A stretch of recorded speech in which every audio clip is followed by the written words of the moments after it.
Hello, puzzle.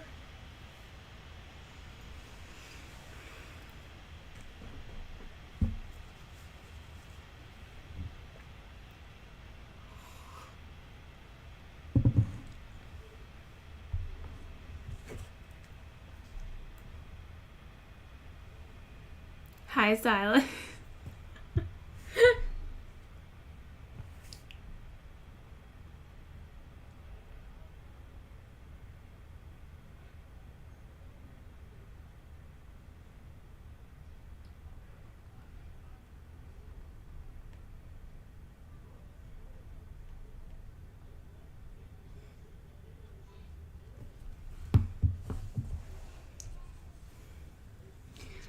Hello.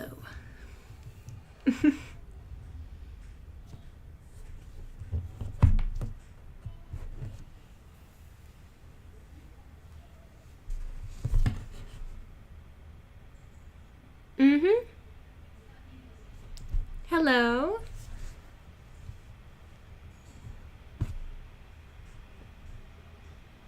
How do I say your name? Oh my gosh, that's a little confusing.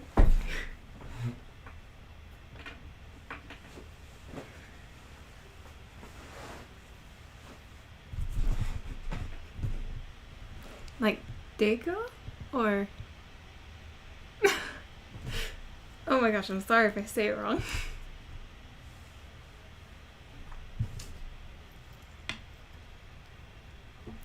Oh my gosh. Have you been missing it the past few days?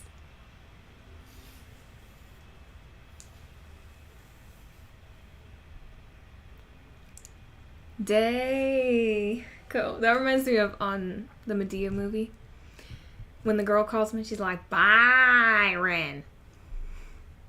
She's like, Byron.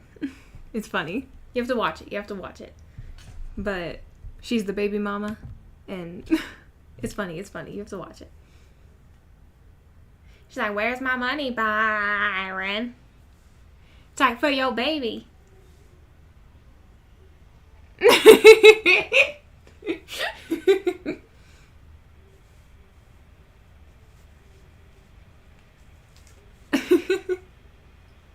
So how are you today? Good evening. Ugh. But okay. Yeah. That's good. That's good.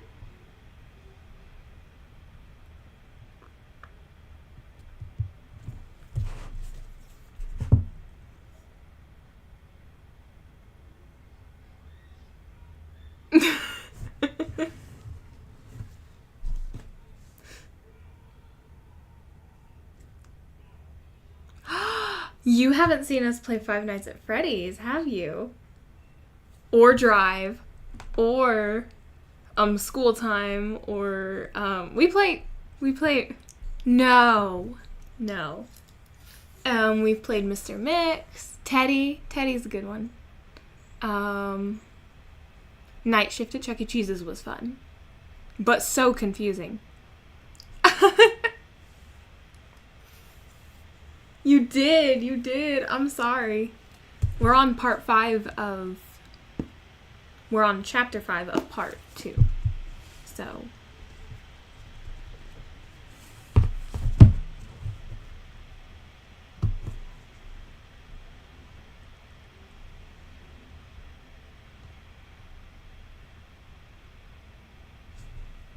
The hurt of what? What?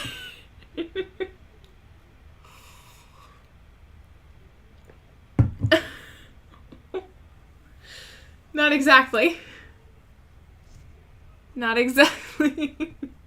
No.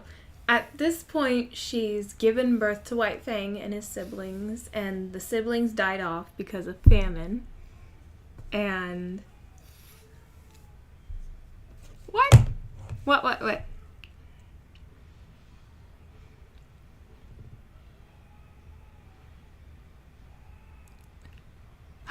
There is? Oh my gosh, no! That's so cool. I did not know that. We have been playing 99 Nights, but we haven't done that in a little while. Other than I did it yesterday, but, you know, not playing it with Classy and everybody, it makes it kind of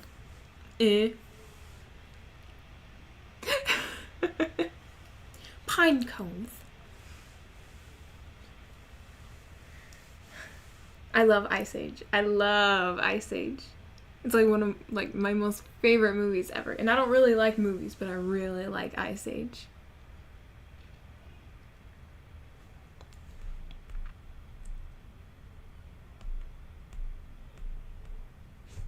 Some people don't.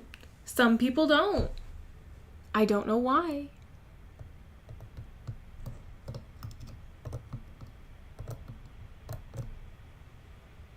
What? Are you talking about Star Wars? I don't know. I couldn't name names, but I probably put them out of my mind. But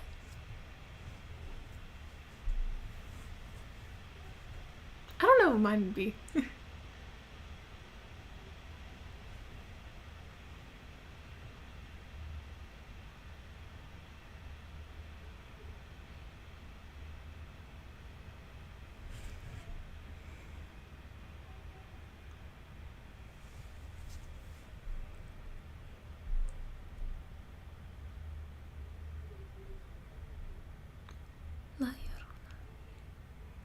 Oh my gosh, you should have heard me yesterday.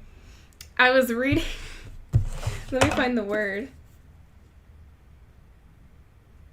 What? What are they? What are they?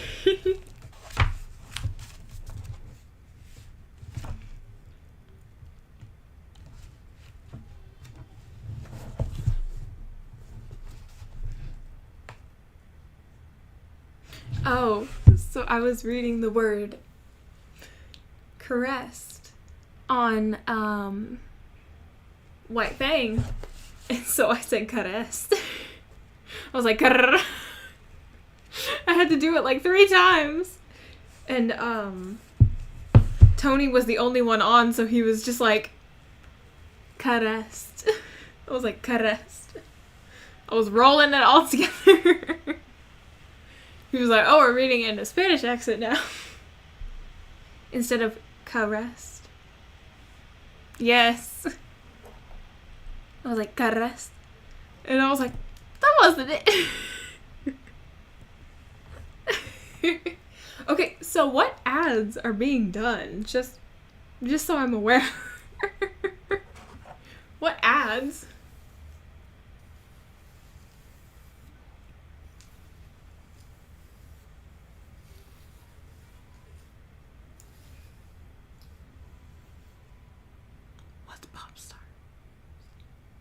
I gotta look that up.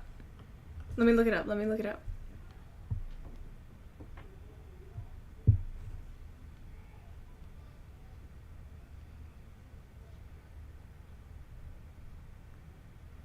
Okay, that doesn't seem too bad. I'm sorry, I've never played that. I've played Roblox. I've never played Pop Stars. So, give me a break. I'm sorry. I didn't see it.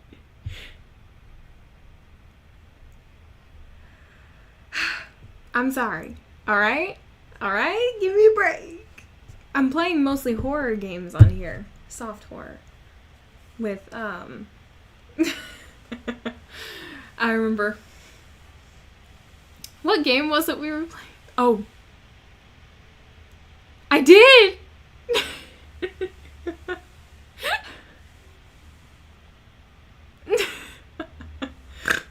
I'm sorry. I'm sorry.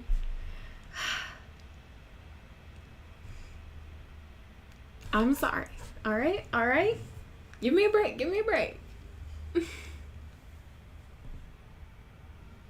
What's the rake? Is it something else here that I'm missing? What is the rake?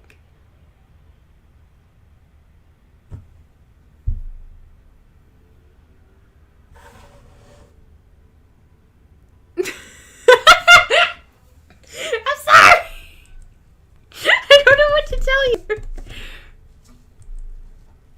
Okay, okay. Oh.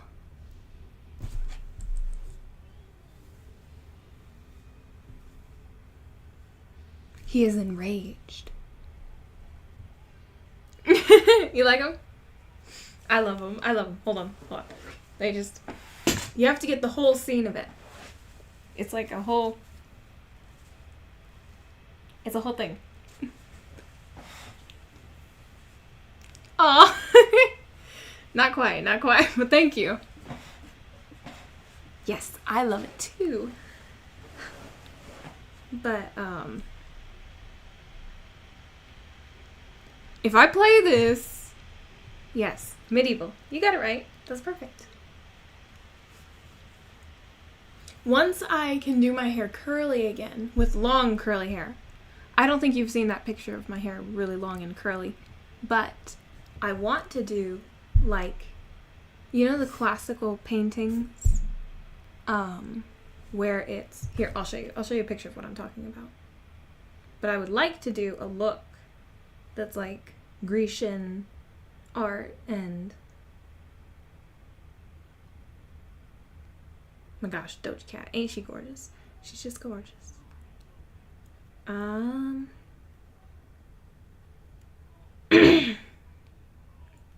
Took a picture of it. Here it is. So, like, first off, I would love to get a dress like this, but not right now. Not right now. This would be another time when my hair is longer. But, like, that whole look, like, just with my curly hair and stuff, I would love to do, like, the makeup and, like, if I could get a whole look together, which would be so fun. I don't know. I need to learn how to make dresses and stuff, but... And my hair would have to be long.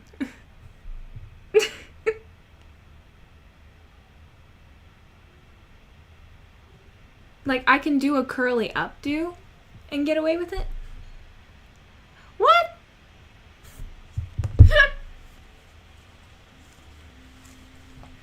But also, I recommend turning down your volume if I'm going to play a horror game, because I do tend to scream, especially if it's a new one that I haven't played.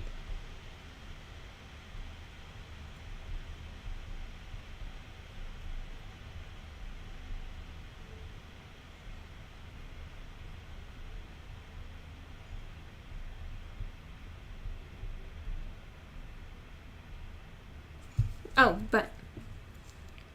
Aha! Aha! But yeah, this was my hair when it was long and curly. So this was a few years ago. So it kind of goes more with the look of it. No, no, no, no. No, no, no. No, no. No, don't start with me, y'all.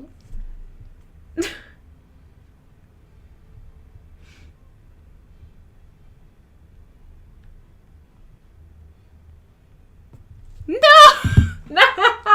Just leave me alone. We're gonna play the game now, alright? Alright? So just turn down your volume and make wise decisions. Thank you! But moving on! Okay, okay. Now, if this is anything really, really like... If this is demonic or something, I'm getting off of it, so please don't set me up. No! But,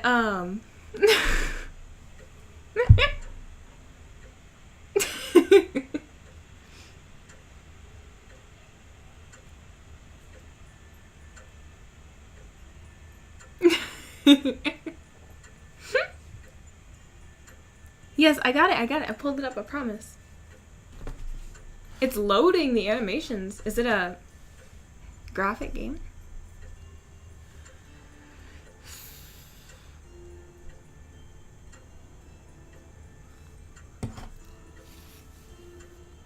No, I mean, like, not graphic like that. I mean graphics as in, you know how Ark Survival is a really taxing game on a PC for graphics? Not as in gore, but graphics as in... Okay. Yes, graphically demanding. Thank you.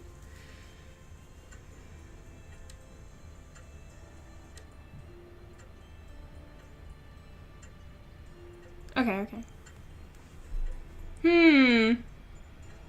So what do I do?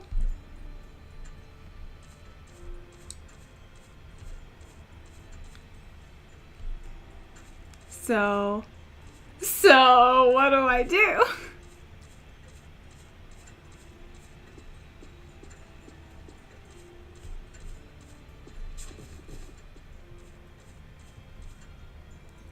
Oh, wonderful.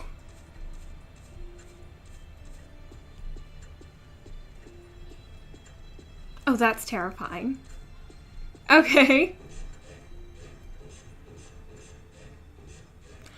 Oh my god.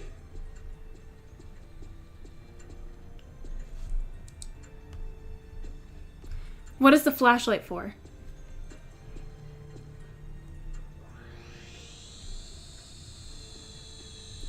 Oh my god, can you stop playing with me?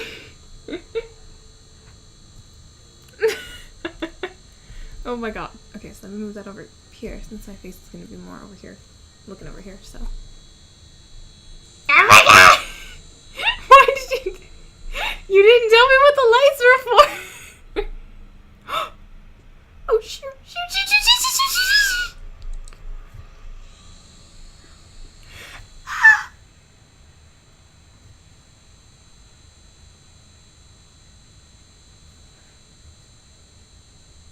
Oh my god!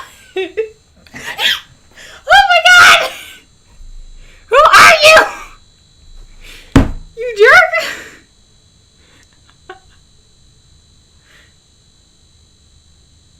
Stop! Stop!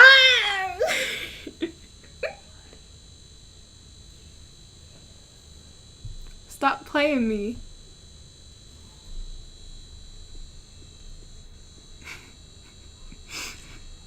He fell to his death! He died! Oh no, he's alive.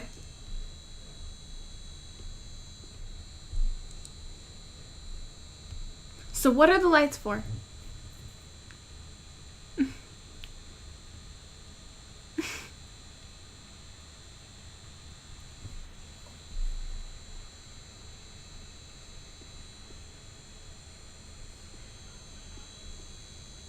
Are you serious?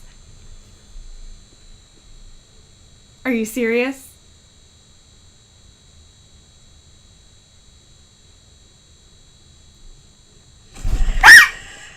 I can't look, I can't look.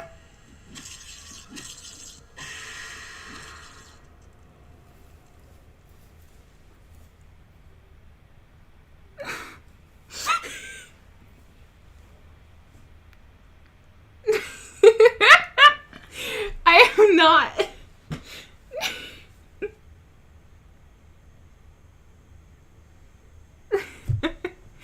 I'm sorry.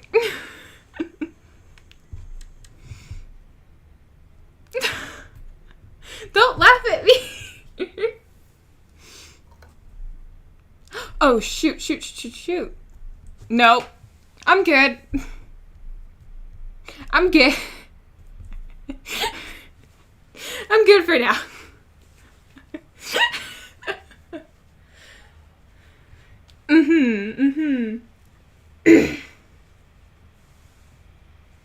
No. No. If y'all, are you gonna play with me? You gonna play with me? If you play with me, I will go back in. Okay. What's your user?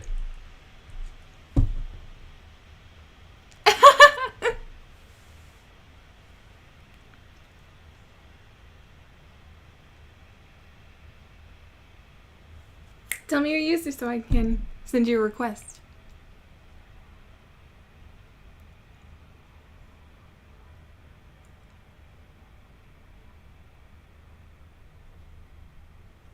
I love it. I love it.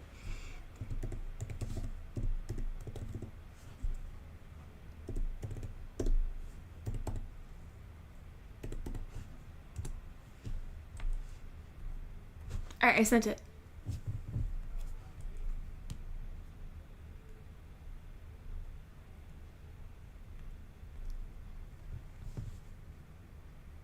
2 minutes? 2 minutes for what? You want to rush me? Then,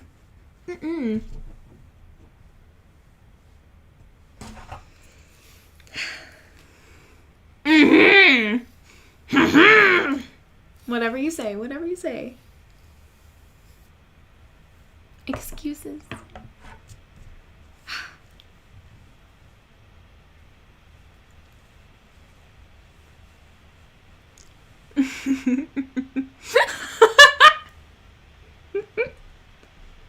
Is that what the kids are saying nowadays?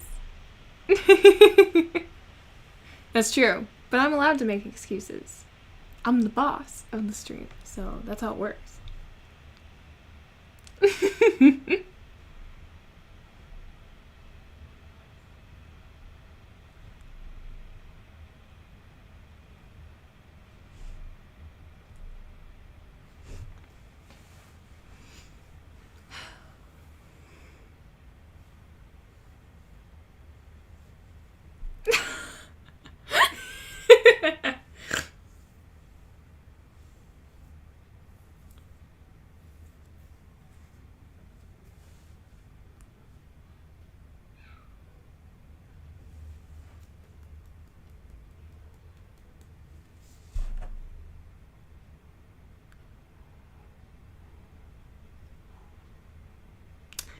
It's inspired expressions, the same way I have it spelled on here, just a dash in this. I mean, not a dash, a lower dash. And then I'm an avocado. What do you mean? What do you mean I was wild?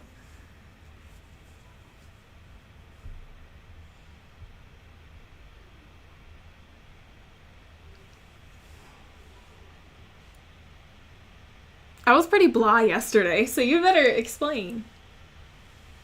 I felt blah yesterday. I think mine's better than yours.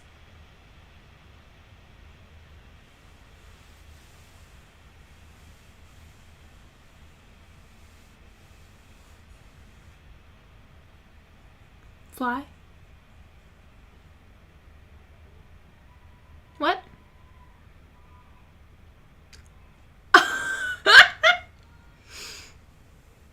Hey, I'm what makes your keto diet what it is.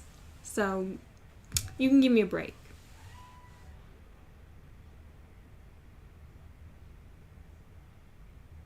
What?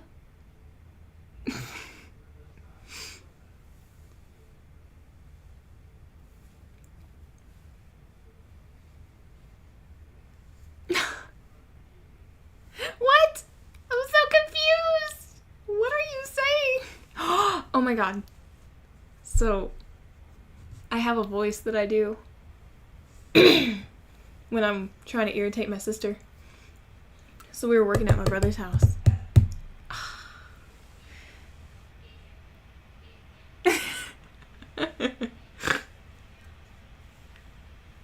Well, so I was walking around and my sister was asking me, she's like, so do you want me to trim up this bush right now? I was like, I don't know. Do you want me to help you do that?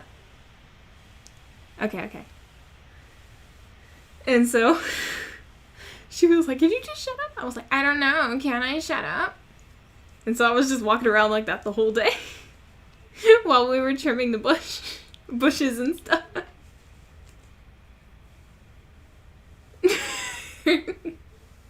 I don't know. It's just like, I do it better than that in person, but I'm not into it right now. So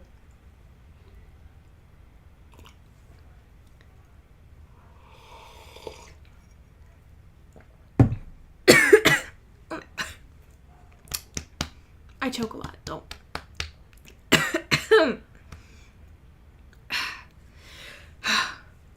Anyways, I've had many near-death experiences caused by myself.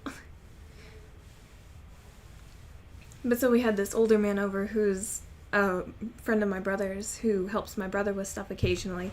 And he's like 40-something or 50-something. And no, he's like near 50. I think he's getting near 50. Anyways, he's very young though of mind. And he's married and all that. And so he was like, oh, hey, Bianca. And I was like, hey, Derek. How are you? And he just looked at me. And he was like, you're just mad because you look like yourself again. Because he said I looked unrecognizable in some makeup I had on another day. Hello.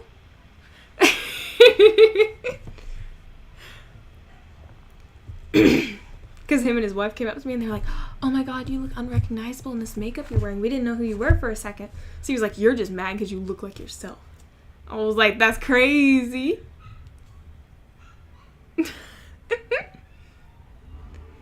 Hello. So, what do you want me to call you? Is that Corey? Is that... Yeah, I know. He's sassy, for sure.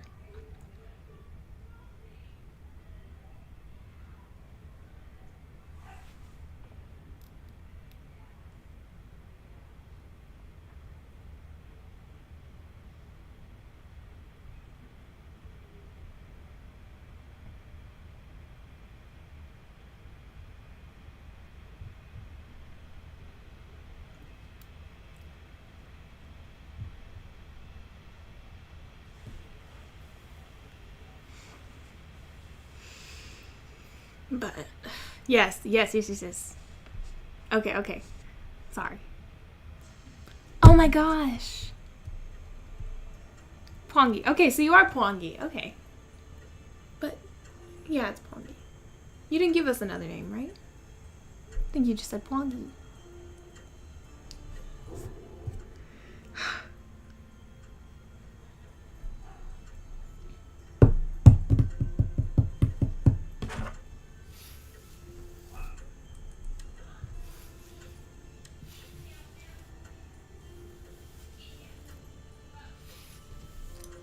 Alright. Where are you? Where are you?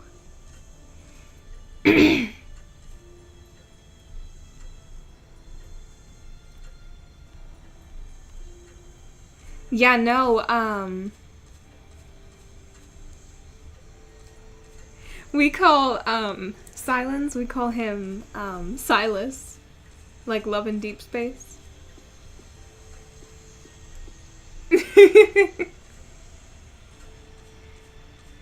And I think so. I mean, it's new to us for sure. Do we just spawn on random parts of the map? Like we can't team up?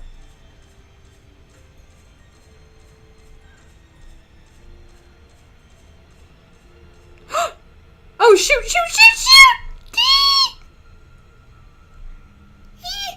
I'd recommend turning down your volume just before I scream.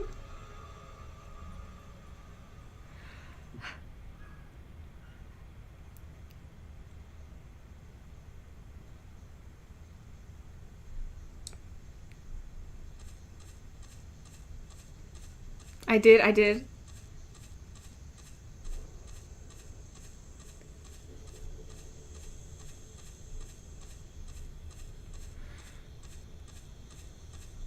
How do I run, though?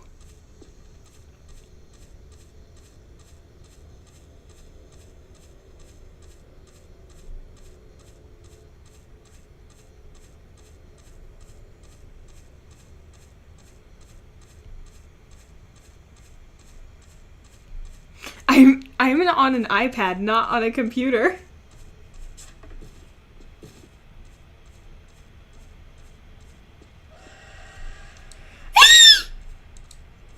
I'm gonna die.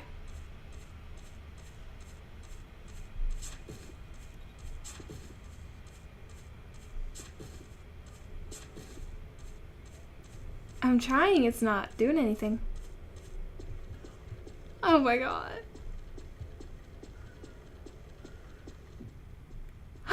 You were killed! Ooh! Mm-hmm.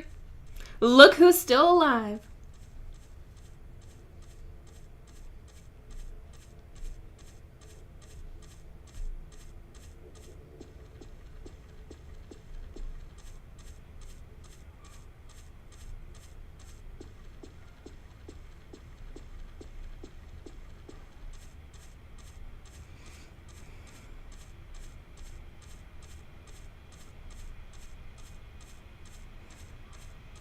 Mm-hmm.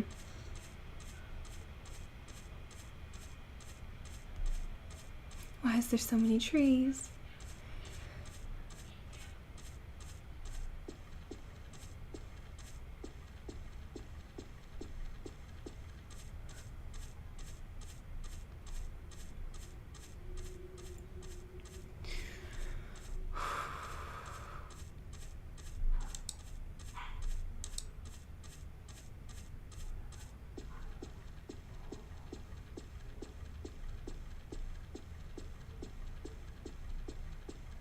Oh, God. Oh.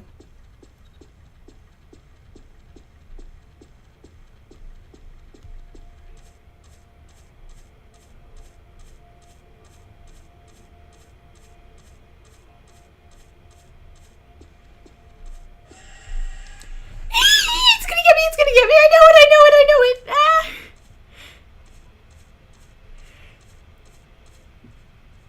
Oh. They got someone else.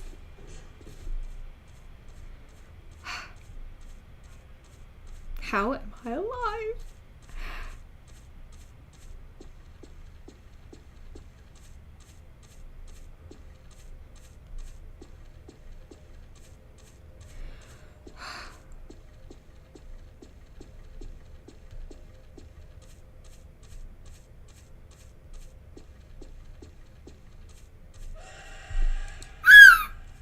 It's gonna get me. I just know it.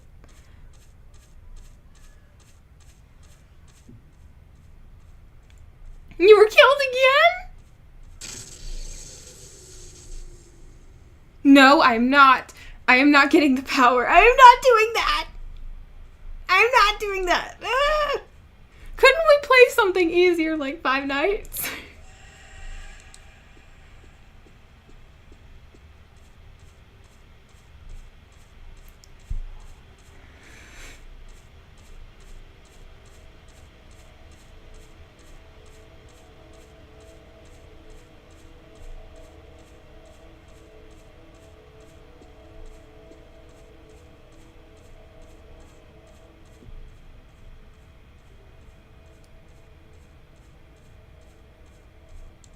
I don't want to.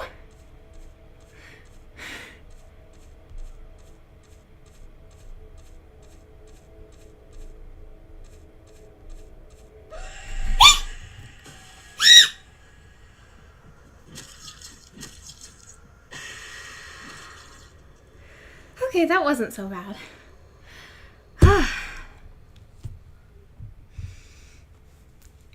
Nope.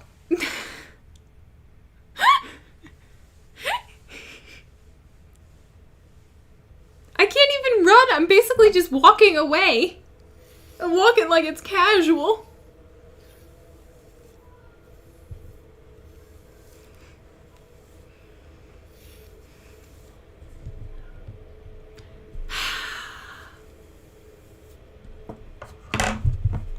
So, just a question. How often do you play this? Or play Roblox in general?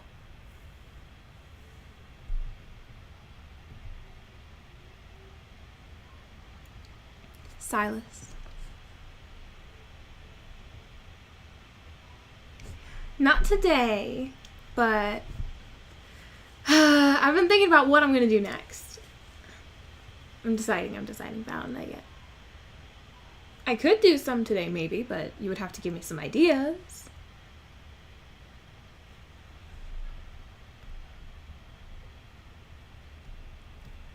I chose to die. I made a choice. You died twice. After trying. So just bear that in mind.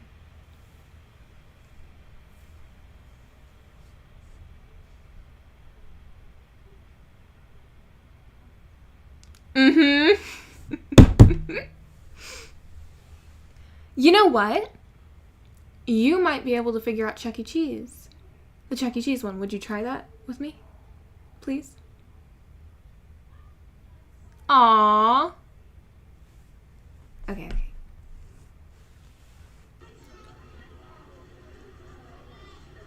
Oh, well, thank you for coming on at all, Pongy. I really do appreciate it.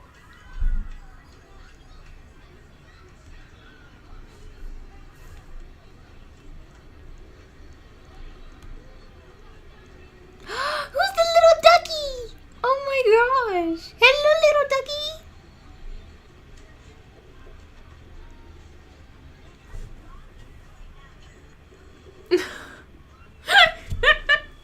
That would be wild.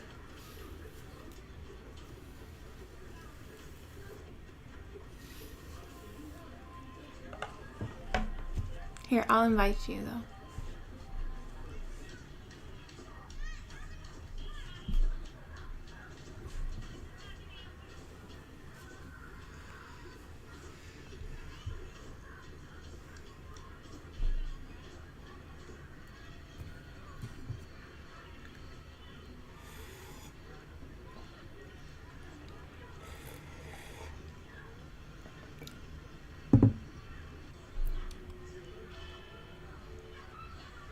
What is with all of these tall people?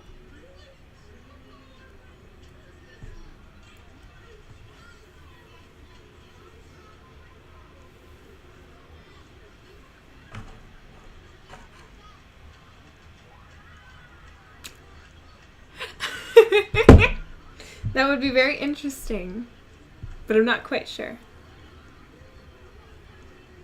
Oh, okay, okay. All good, all good.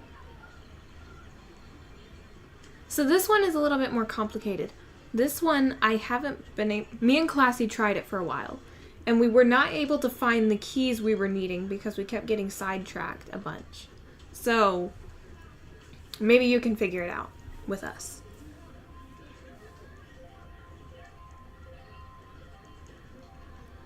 It's like Five Nights, just a little more complicated. That's what I think you were implying about the last game. I think you're a little too overconfident, Silas. Okay.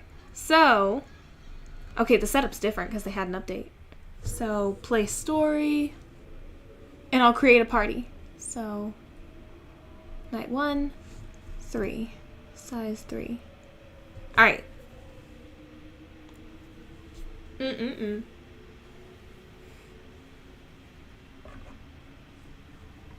So I have a party. It's Inspired Expressions party, so.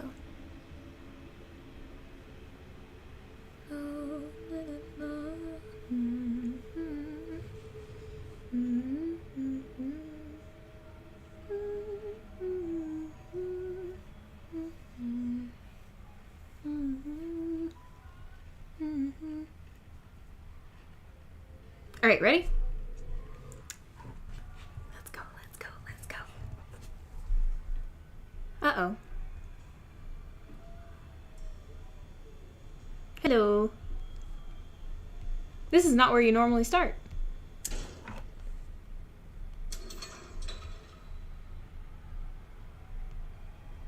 Are you gonna...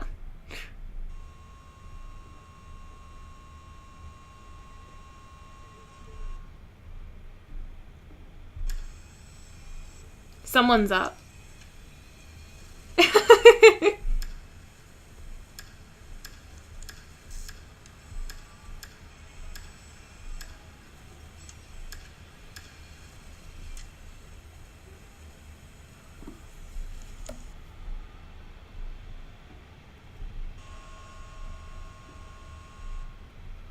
Where is my light?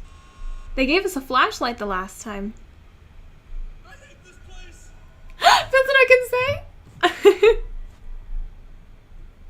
hate this place. Where's the phone? Oh, there it is. Hello. I recorded this voice message to welcome you to your first week on the job. So first things first, the security system. You can look at the security with the provided computer. I don't want to die. You shouldn't have to use it too much, just to make sure things are clear and you are safe. Also for your safety, we have heavy-duty steel doors, along with lights in case of an intruder. They also come through there. The tunnel, by the way. And also, you are running on limited power supply at night. That is because of some city regulation. I'd also like you to know that, ever since we moved away from the pneumatic system for the animatronics, Where? So, if you see them dancing around a bit, don't worry about it. And, what else? Oh, yeah. Can you clean up some of the dining tables tonight? As I was walking out, I noticed there was some mess. Anyways, I think that's all I have. Ah! Good night.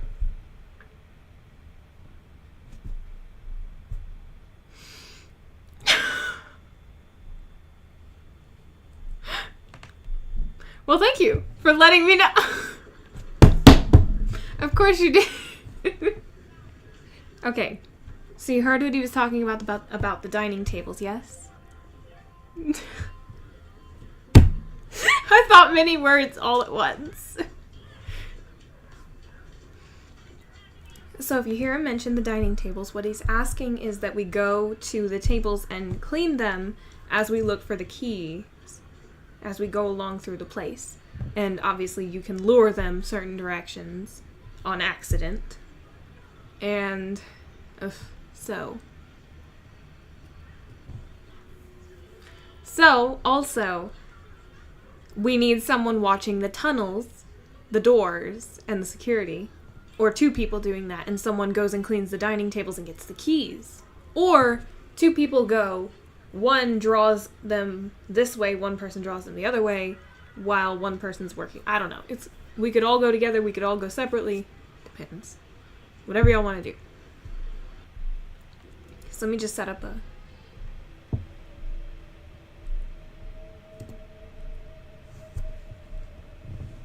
Okay. Ah! Y'all are both. Oh, I got a bunch of random people. Whoopsies.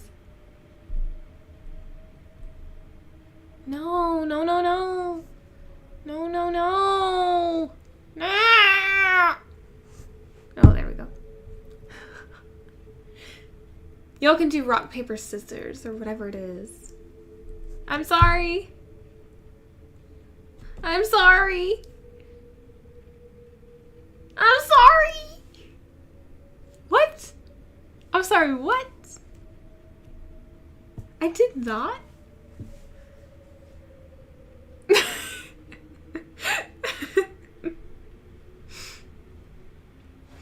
Pantara? No. No! I didn't, I promise.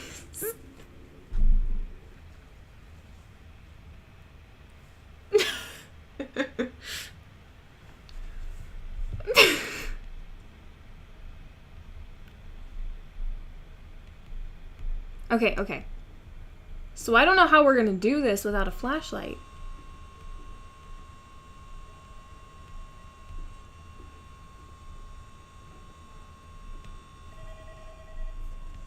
Hello. I recorded this voice message to welcome you to your first week on the job. So, first things first, the security system.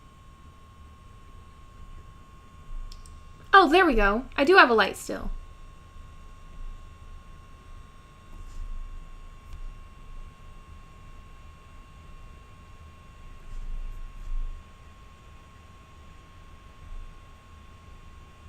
Yes. I just realized I did too, so.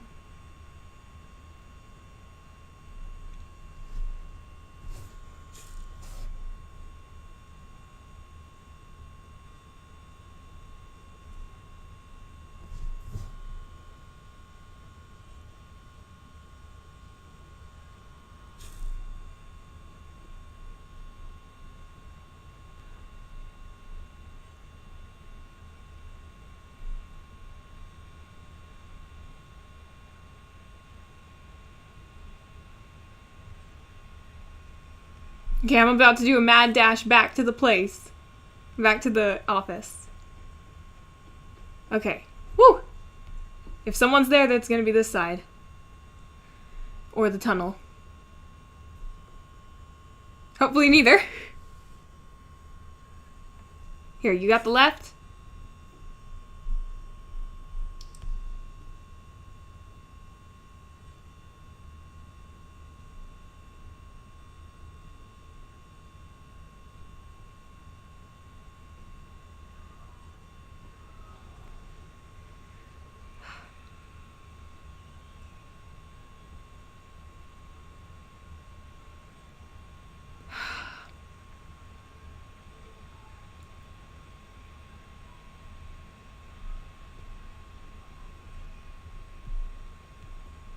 Are you pushing me?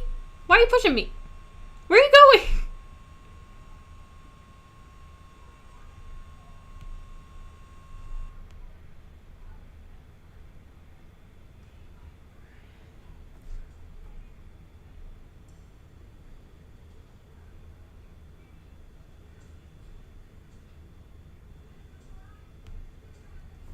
I hate this place. I love how I can say that.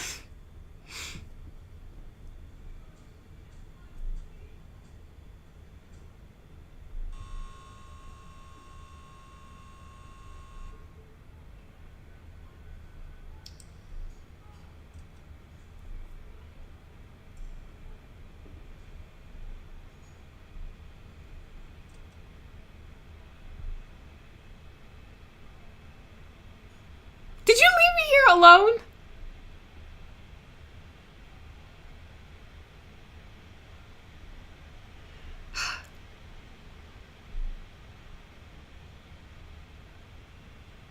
Did you really? Alright, I'm going out to find y'all.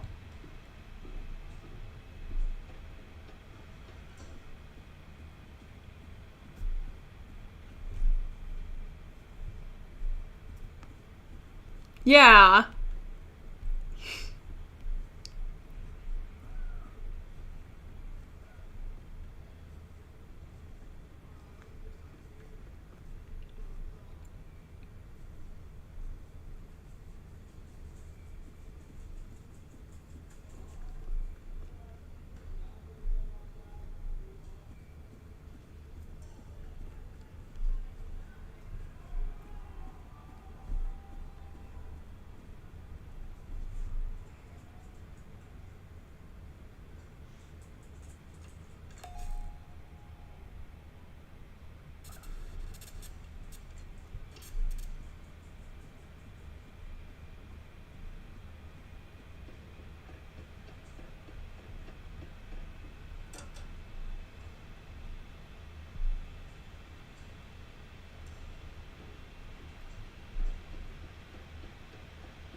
Right here.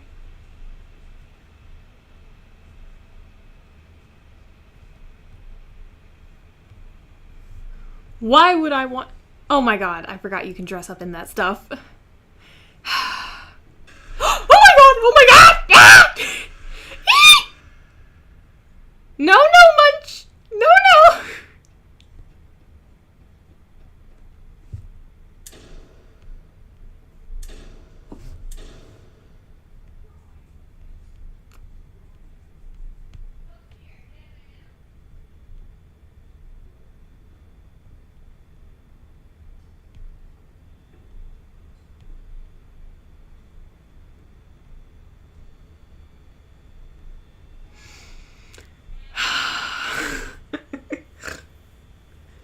I told you what to do.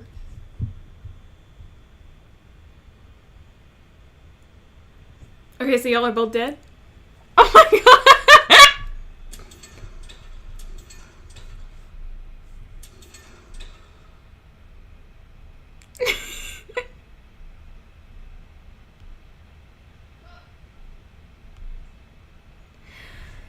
I'm gonna die.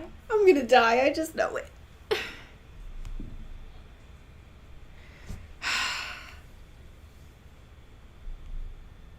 Chucky Charming.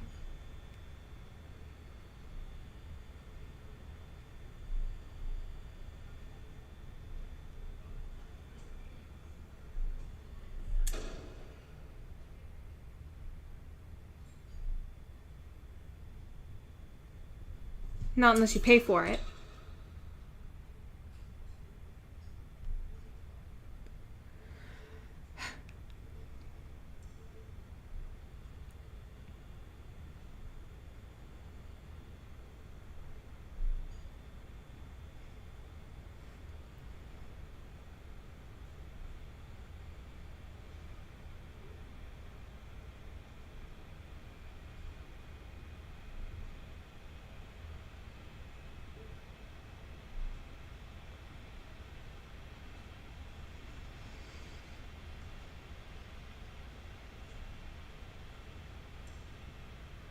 Oh my god.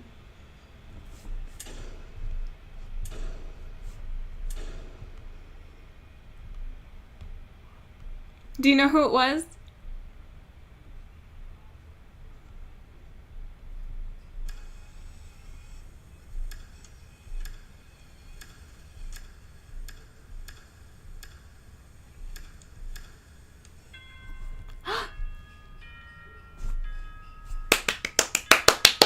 I made it through one night.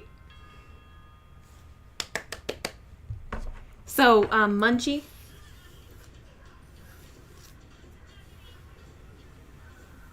Yes, yes. Okay, okay.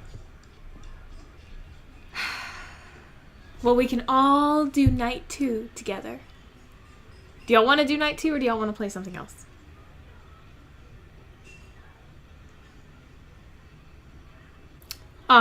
I think you just died. I should say that though every time we play something I'm not good at. Rigged. No, it's rigged. It's a lie. I like the pug skin. Oh my god, it blinks! It blinks! Come back here, little pug. Little gangster pug. Oy, how cute. Look. Aha. I'm glad that you take pleasure from that. Alright, let's do 6. Just in case more people join us. Aha.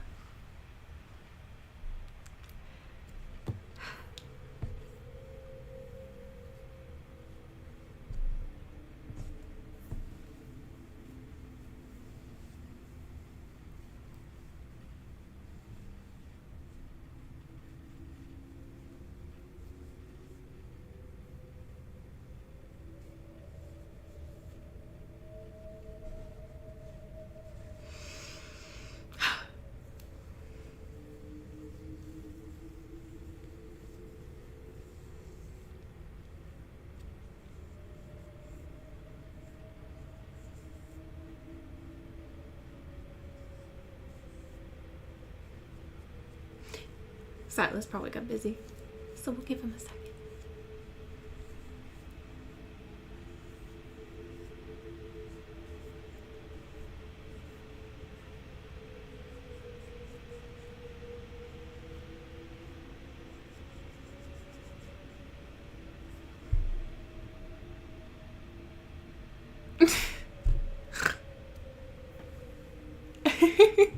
I have cookies. I was debating that since if Silas's other nickname should be Kitten instead, because I don't feel comfortable with him calling any of us Kitten. I was like, maybe we should call him Kitten. I was like, maybe we should. I don't know, maybe that since he's just a baby.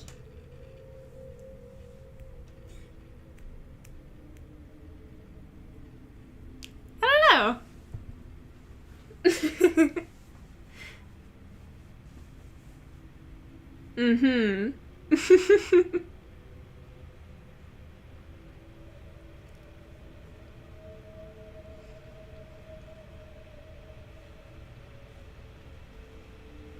No, I didn't go to the gym. I don't really go to the gym, actually. Like, never. So. I don't think I've ever actually been in one. Other than, like, an apartment one.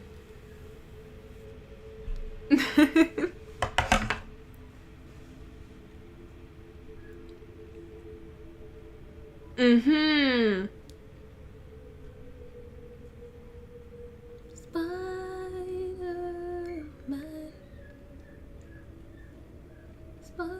Spider-Man. Spider-Man does whatever a spider can.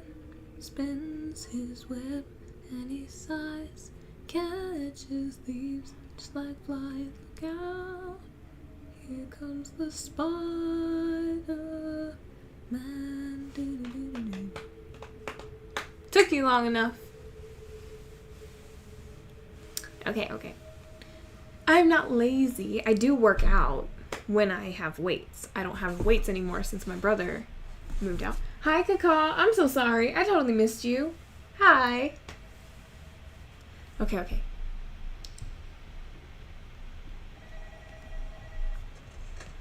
Welcome back for your second shift. I knew you'd be great. And as you can see, you're safe and in one piece. Look, I don't have long here, so get in the kitchen and mop up those spills, okay? The mop should be in one of these things. Good lord. They added more weird ones. Beautiful.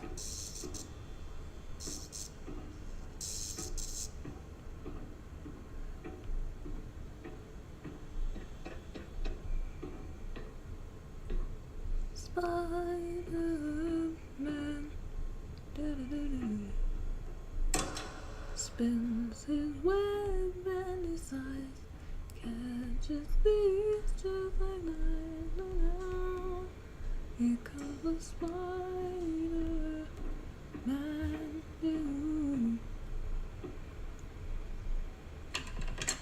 Oh, that needs a key.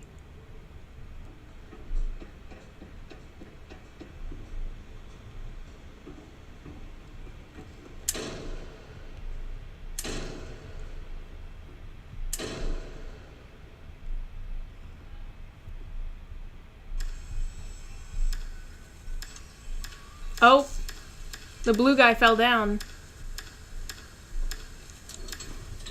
He's walking around.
Did you find the mop, by the way, Nico?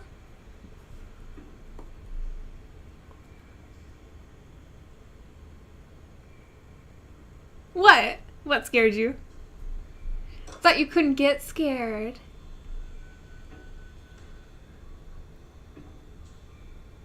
Oh my god, really?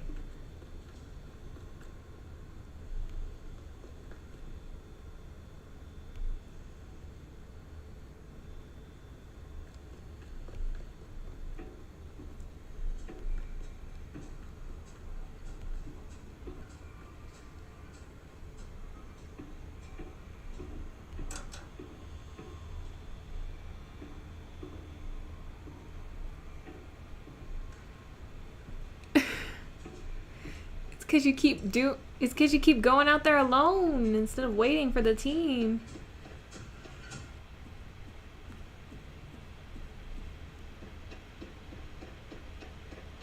Oh shoot! I just set myself up there. Nope, we gotta go around. We gotta go around.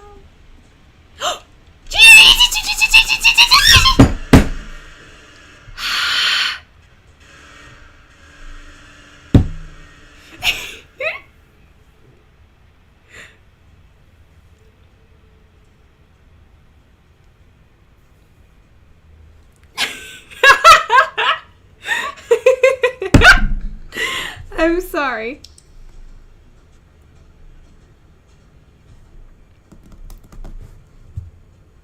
It says you're still alive.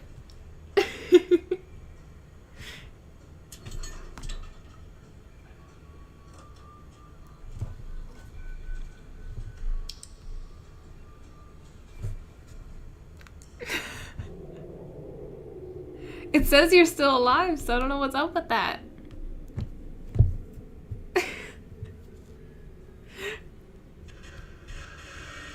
So you're dead? For sure, for sure.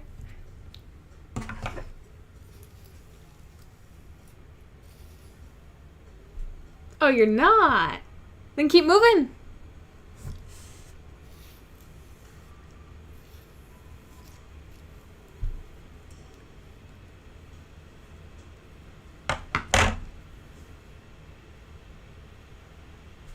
Oh, you are dead. Okay.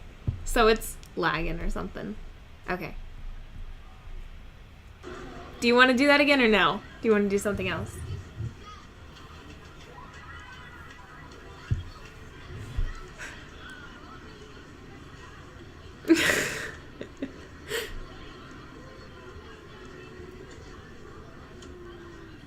No, you're good?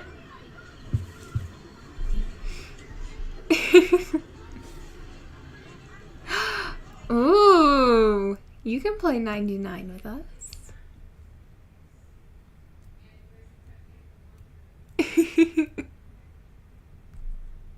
Yeah, no, they're wild. You can tell when Foxy's coming up, though.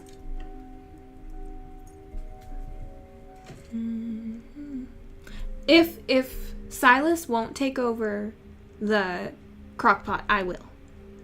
I promise that.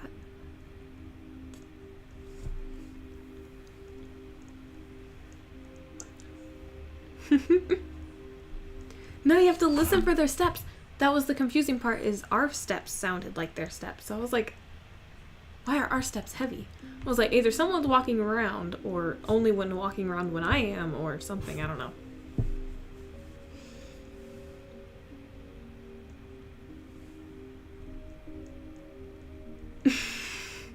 I know we got very heavy feet for being terrified. Stop, Rory. Rory.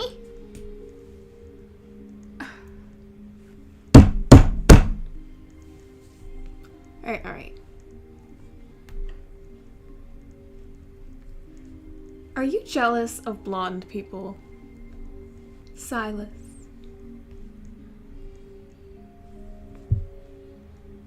Are you projecting?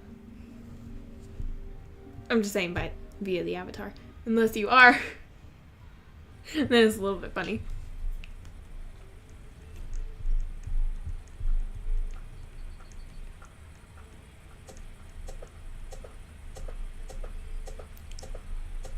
What?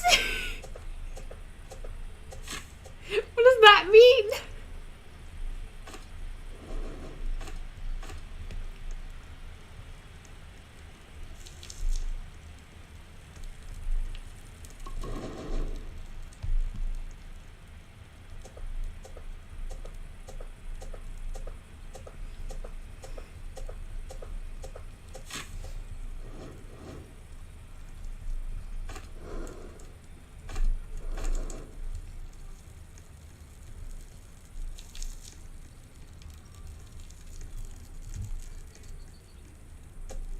So just by the way, we're walking around right now just chopping down trees, leveling up the map. When we level up the map, that expands it. So that's what helps with that. Then you don't want to be out at night, because otherwise the snow owl sees you.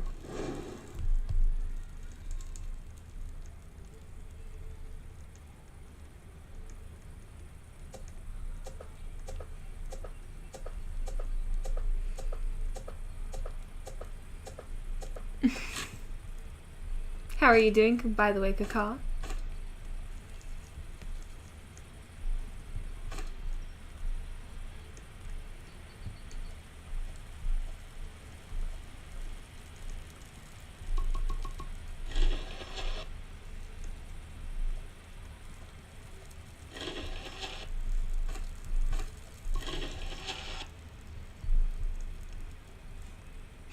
Nico says hi, Kaka. Aw, that's nice.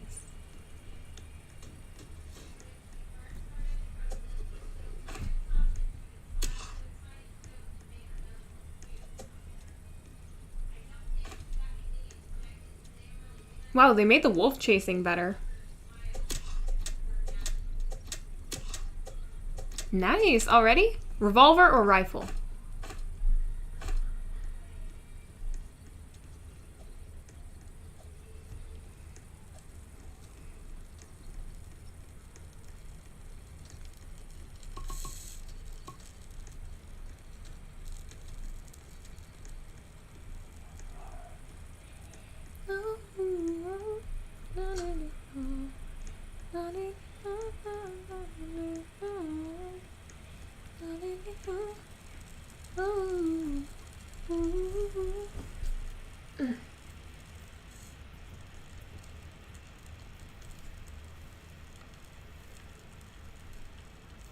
Revolver, nice.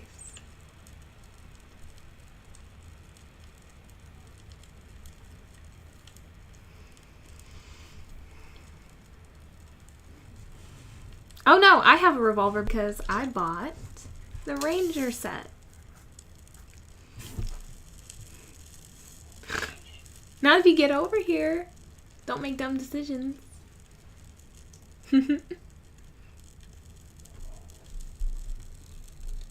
Looky here, young man. Oh, bam. Wasted a whole bullet on you.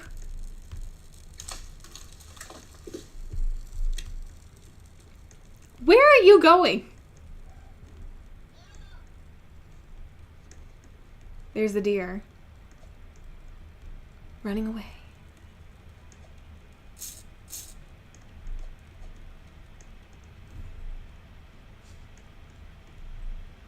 Excuse me.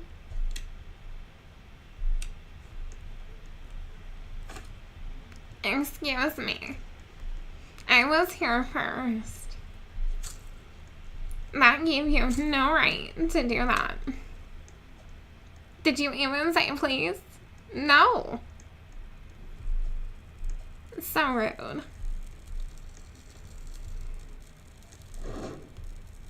Ooh, tika tika tika. Sorry, I'm messing with Silas. Oh.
Always on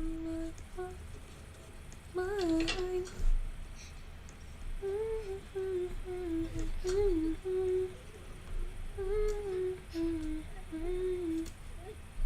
Would someone come and grab the kid? I don't have room in my pack.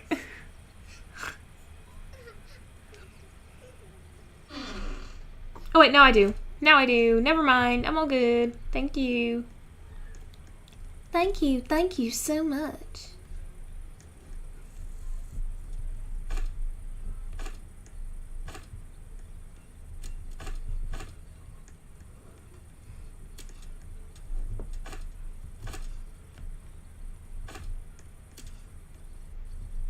Alright, I'm about to bring great feast to the camp.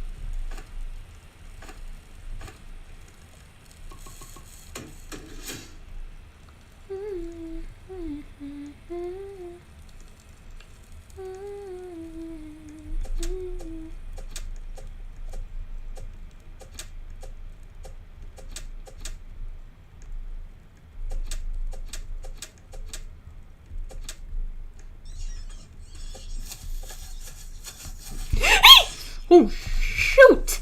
Shoot, shoot, shoot.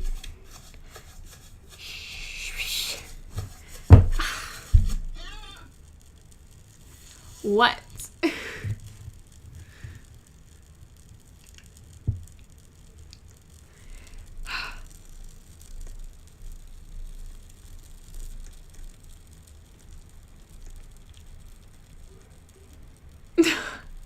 Yeah.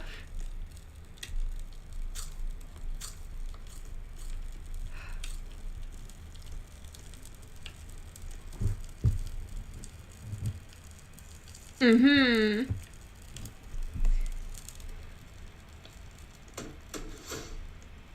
That sounds smart.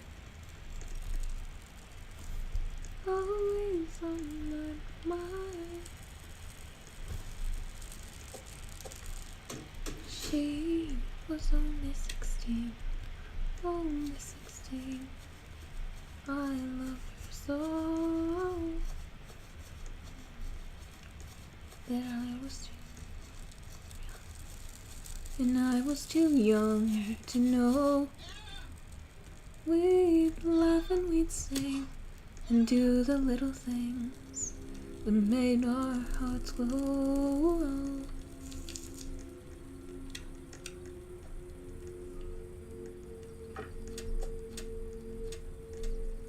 She was only 16, only 16.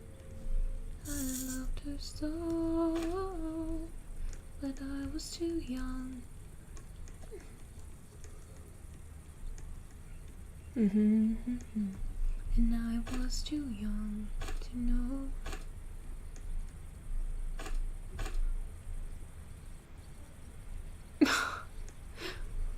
There was someone the other day, me and Classy were playing, and they were throwing him in front of everyone. They were like, ooh, watch this. And they were showing me how to throw the body across the map. It made no sense, but it was hilarious.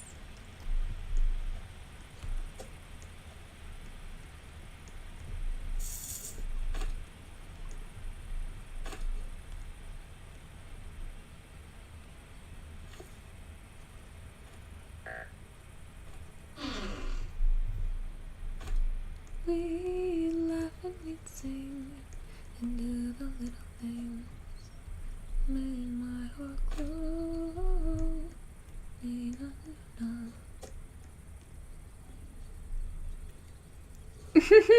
Are you at the fire?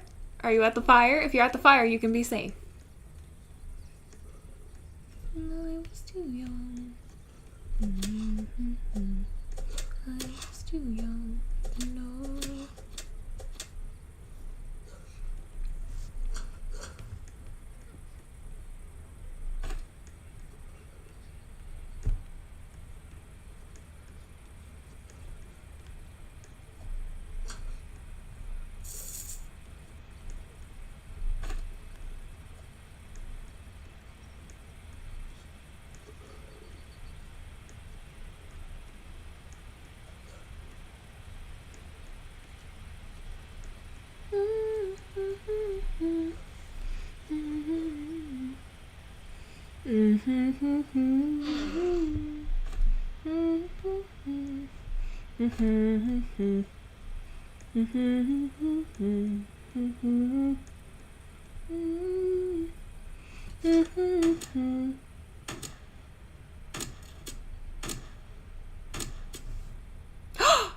Shoot!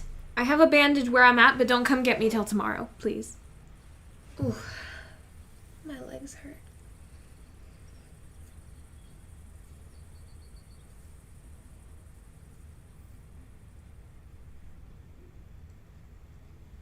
Wait till tomorrow. Don't be dumb.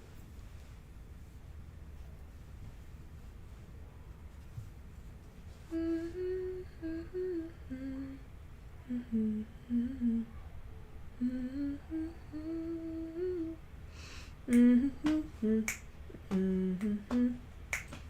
was too young to know. I said don't come and get me. What does no mean to you? Yes. Where's your flashlight, bro? Why'd you do that?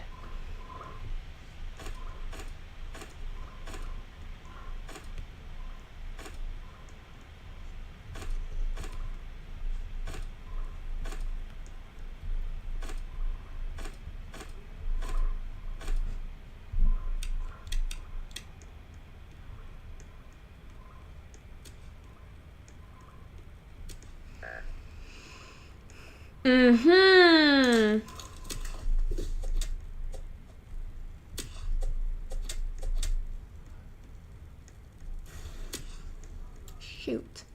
About to freaking die.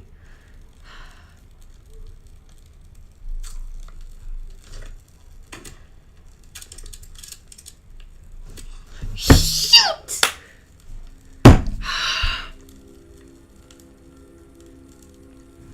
Sowie?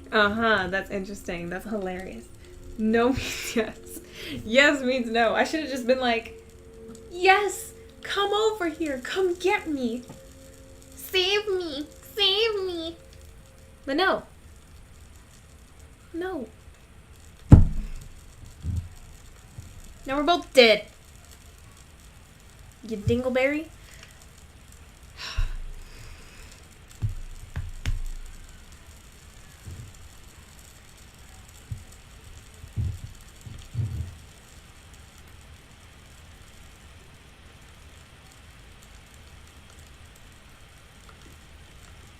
Oh, Nico's back.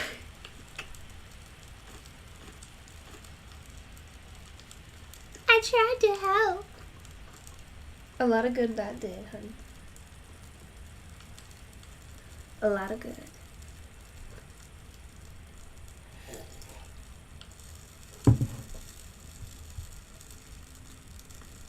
Okay. Do you want to keep playing or do you want me to get into the book?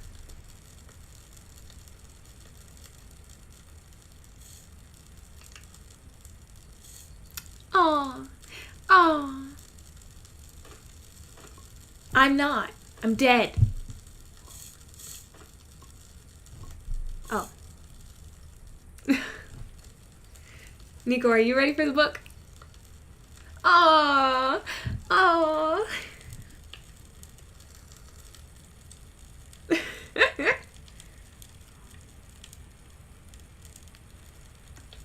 Don't do things I have to pity you.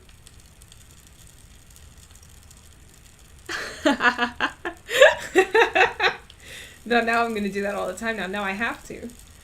You shouldn't have exposed your weakness. It's like telling someone, man, I really tickle when you do this. Like, then you have to do it at that point.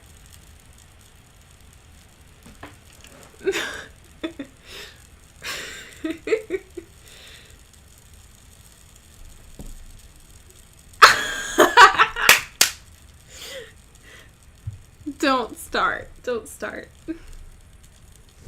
Oh, I'm being cooked right now.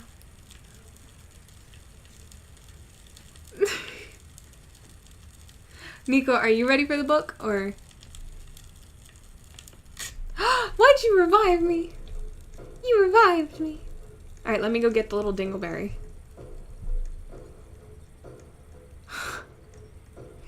I don't know, that's what we were talking about. Do you want to wait, or do you want to keep playing this, or do you want to right now?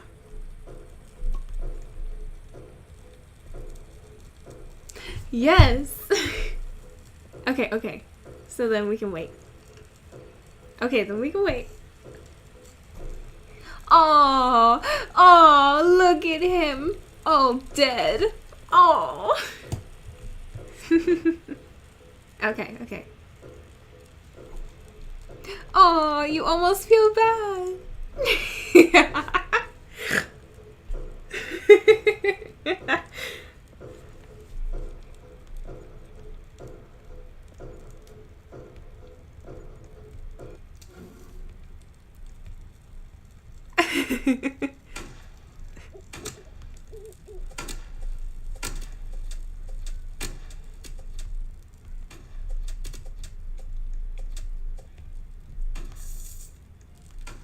Don't make me chase you. Oh.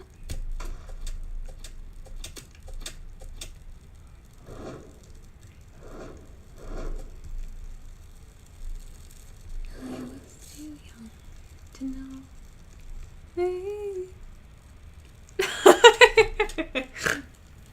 I've never heard that.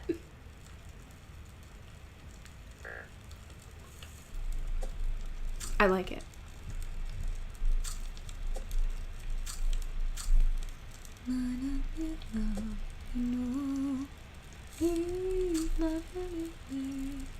Into the little thing made my heart grow.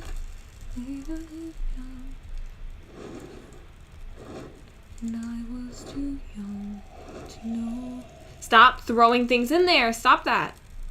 Stop that. Stop that. Amelia.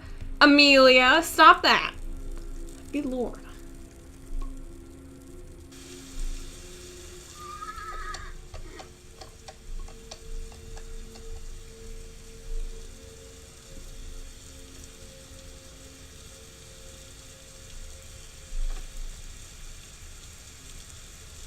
Oh, let me see.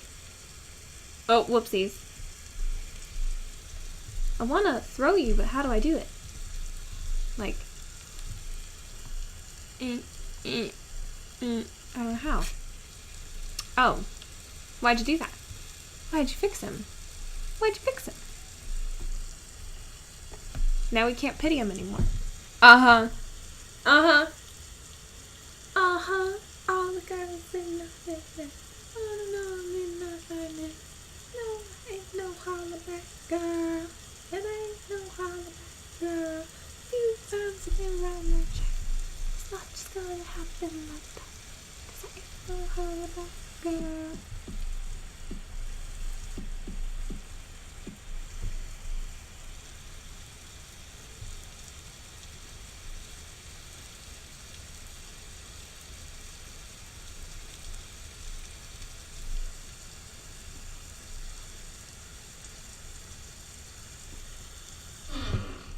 Gasolina, na-na-na-na-na-na, in a hole, na-na-na-na-na-na-na, na-na-na-na-na-na.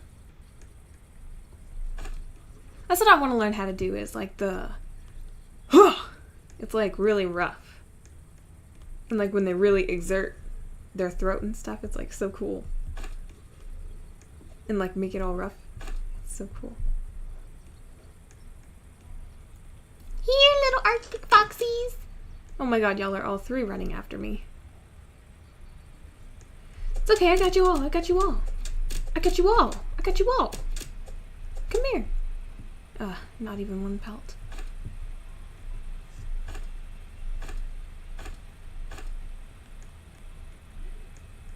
What? What? Ever. Wanna need no.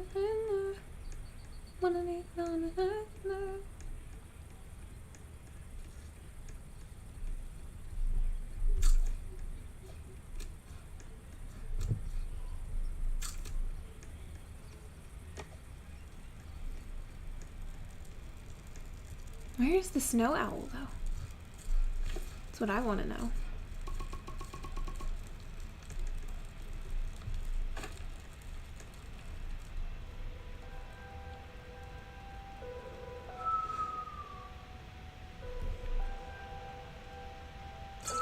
Oh, nice.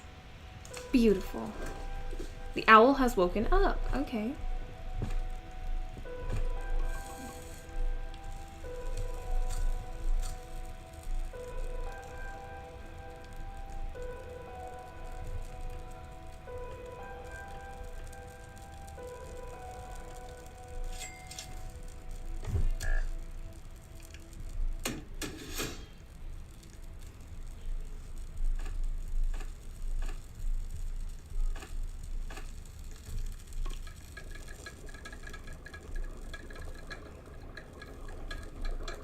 Oh my god. Aww. Aww. Poor Noob really lives up to his name.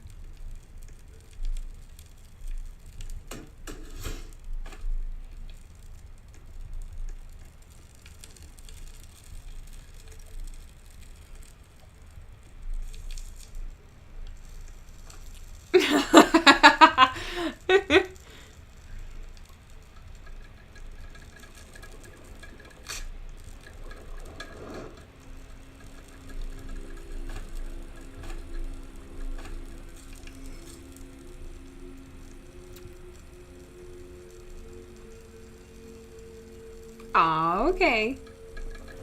Bye, Silas. Have a good day.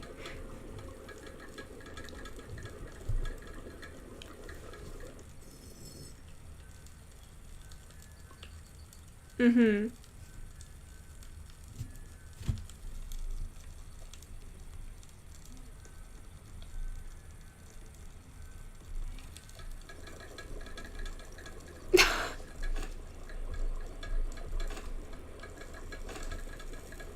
Why are you still here? Why are you still here?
Oh shoot.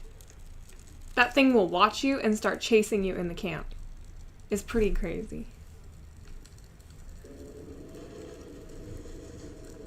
See it right over there in the distance. Probably can't see it, but he comes up and around.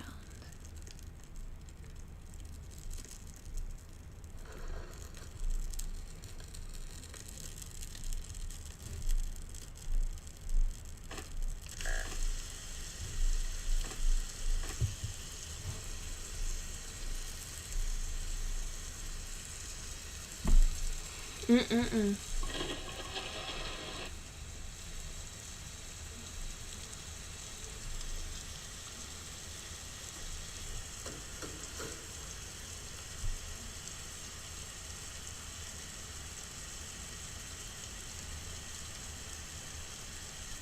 There you go.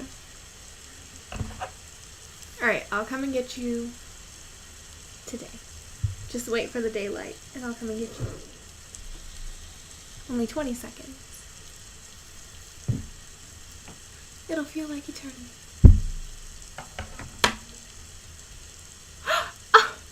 Wow. That is so insane.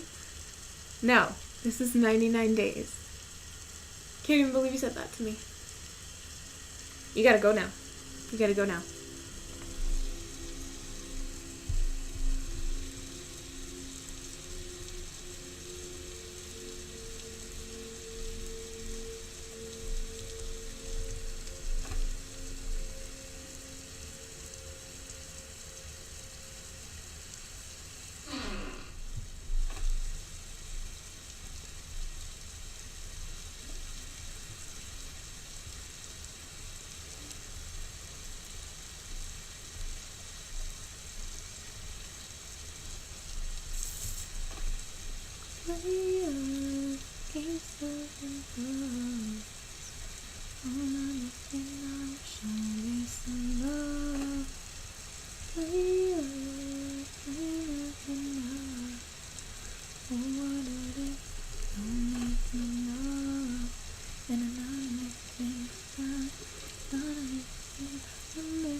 Mm-hmm.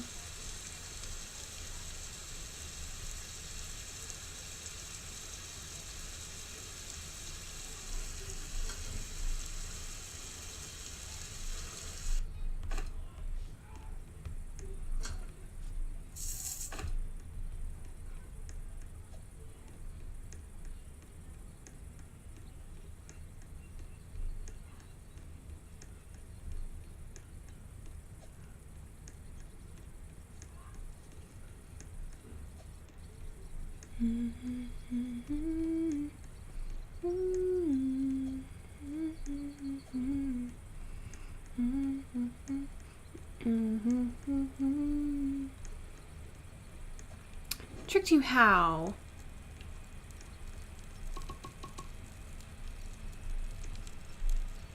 Okay. Get you over here. I am hungry. You're right.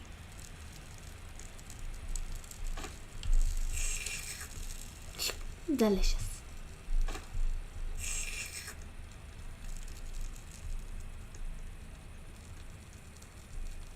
Oh, you have your own stream? What?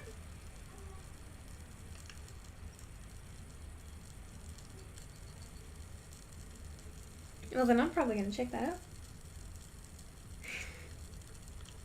It's okay, it's okay. Just revived you like you did us. I see.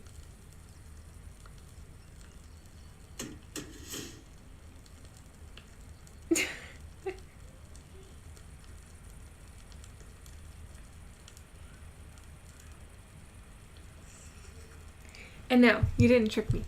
You were just sitting there too. I was like, if they really left, they would have just gotten off. I wonder why they didn't. Why did they put the bioprocessor there? Come on. This is basic stuff. Come on, Amelia. Do we need to talk? Where are you, Amelia? Where are you? Girl, look what you did. How was that helpful? I do like the little fart noise, though. You're lucky I like the fart noise, lady. We'd have issues.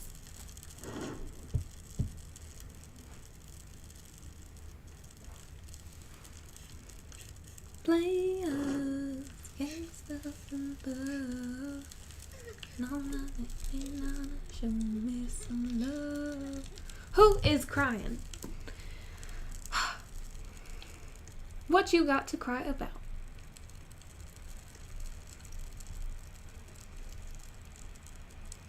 Aww.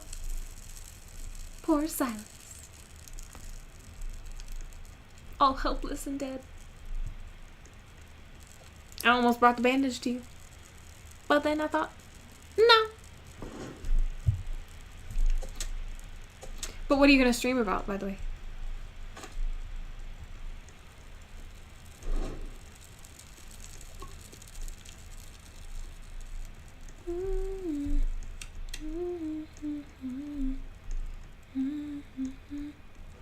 Show me some love.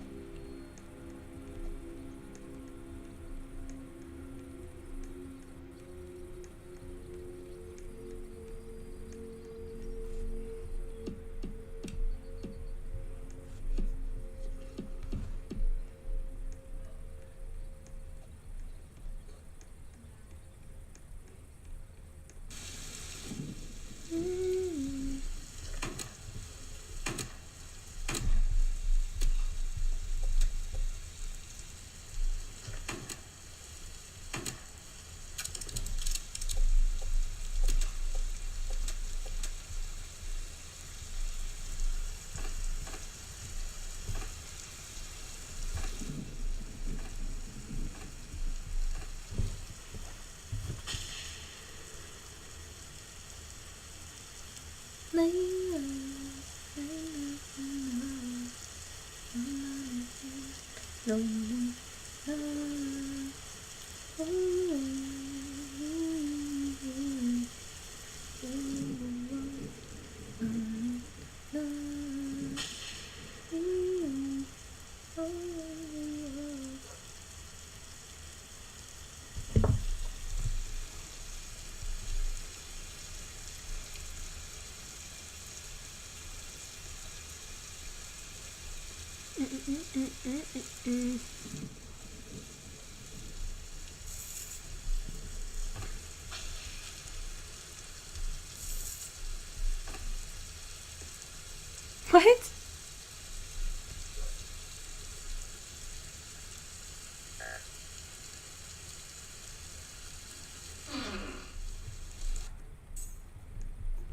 If someone can reignite the fire, please.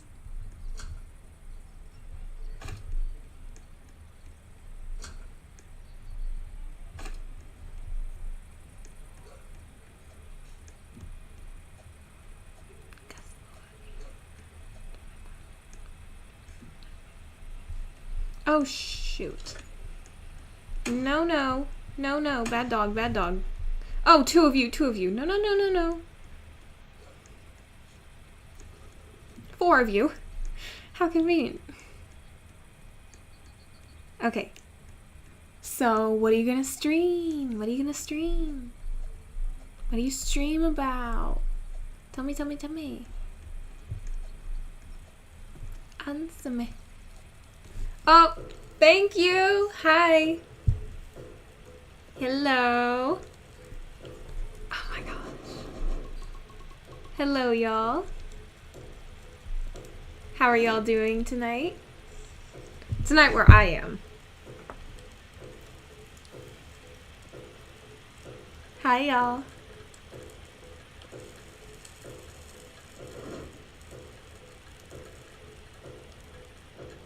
I'm good. How are you? Tired, I'm guessing.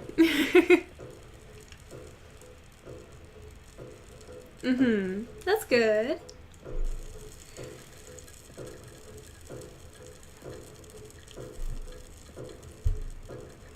Thank you for the raid. I appreciate it so much.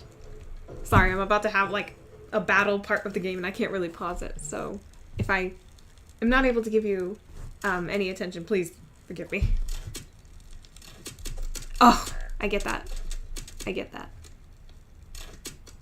my gosh. Okay, I'm dead now, so I can be revived, so don't worry about it. So, how was your stream otherwise? Productive, hopefully? Since, you know, sometimes when it goes a little longer than it's supposed to, it sometimes isn't such a bad thing.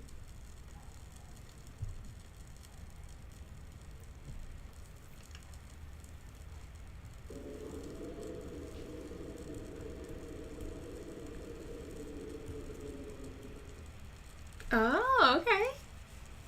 Well, that's awesome.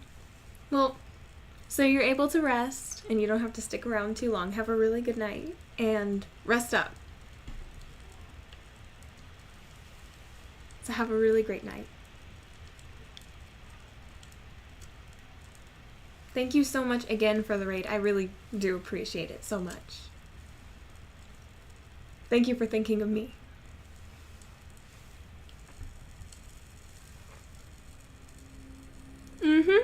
You as well.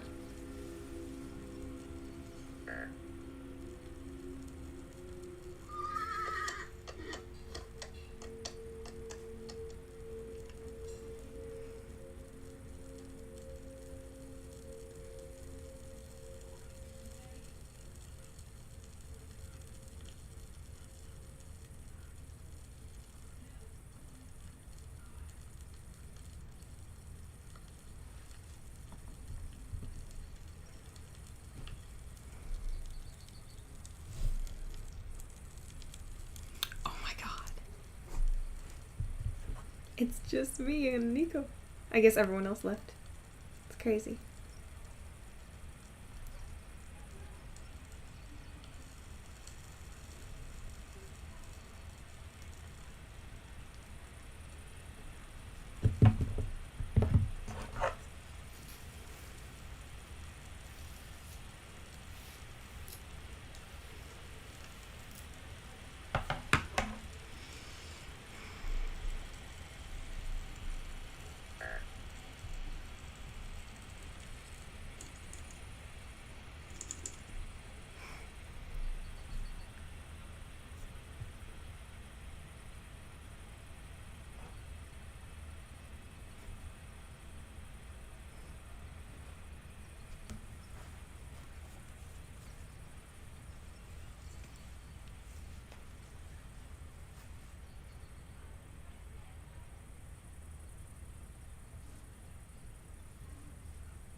I'm dead.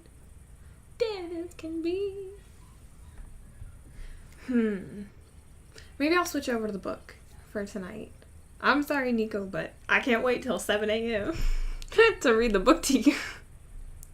So since everyone else left and Silas is going to do his own thing, I will start reading chapter 5 of part 2. That is? I didn't see. I'm sorry. I didn't see it. So, let me get to my doggy ear. Alright.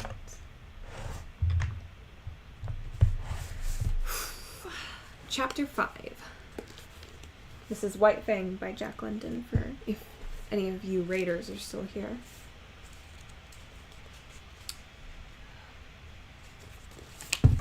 I think I'm sorry. I guess I can move this to my big screen now. So, since y'all aren't going to be looking at the iPad and stuff. So.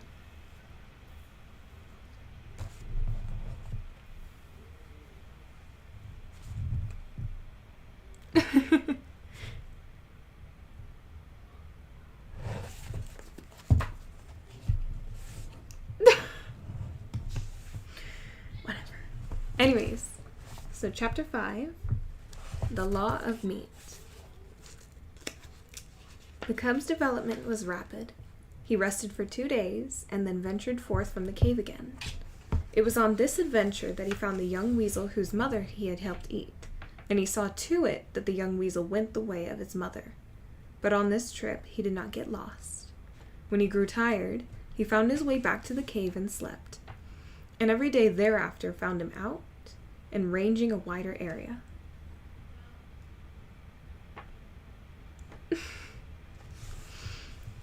He began to get an accurate measurement of his strength and his weakness, and to know when to be bold and when to be cautious.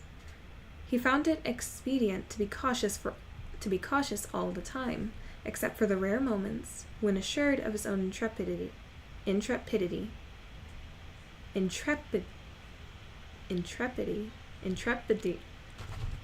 Good Lord, I can't read tonight. Intrepidity. He abandoned himself to petty rages and lusts. He was always a little demon of fury when he chanced upon a stray ptarmigan. Never did he fail to respond savagely to the chatter of the squirrel he had first met on the blasted pine, while the sight of a moose bird almost invariably put him into the wildest of rages, for he never forgot the peck on the nose he had received from the first of that ilk he encountered. But there were times when even a moose bird failed to affect him, and those were times when he felt himself to be in danger of some other prowling meat hunter. He never forgot the hawk, and its moving shadow always sent him crouching into the nearest thicket. He no longer sprawled and straddled, and already he was developing the gait of his mother, slinking and furtive, apparently without exertion, yet sliding along with a swiftness that was as deceptive as it was imperceptible. In the matter of meat, his luck had been all in the beginning. The 7 ptarmigan chicks and the baby weasel represented the sum of his killings.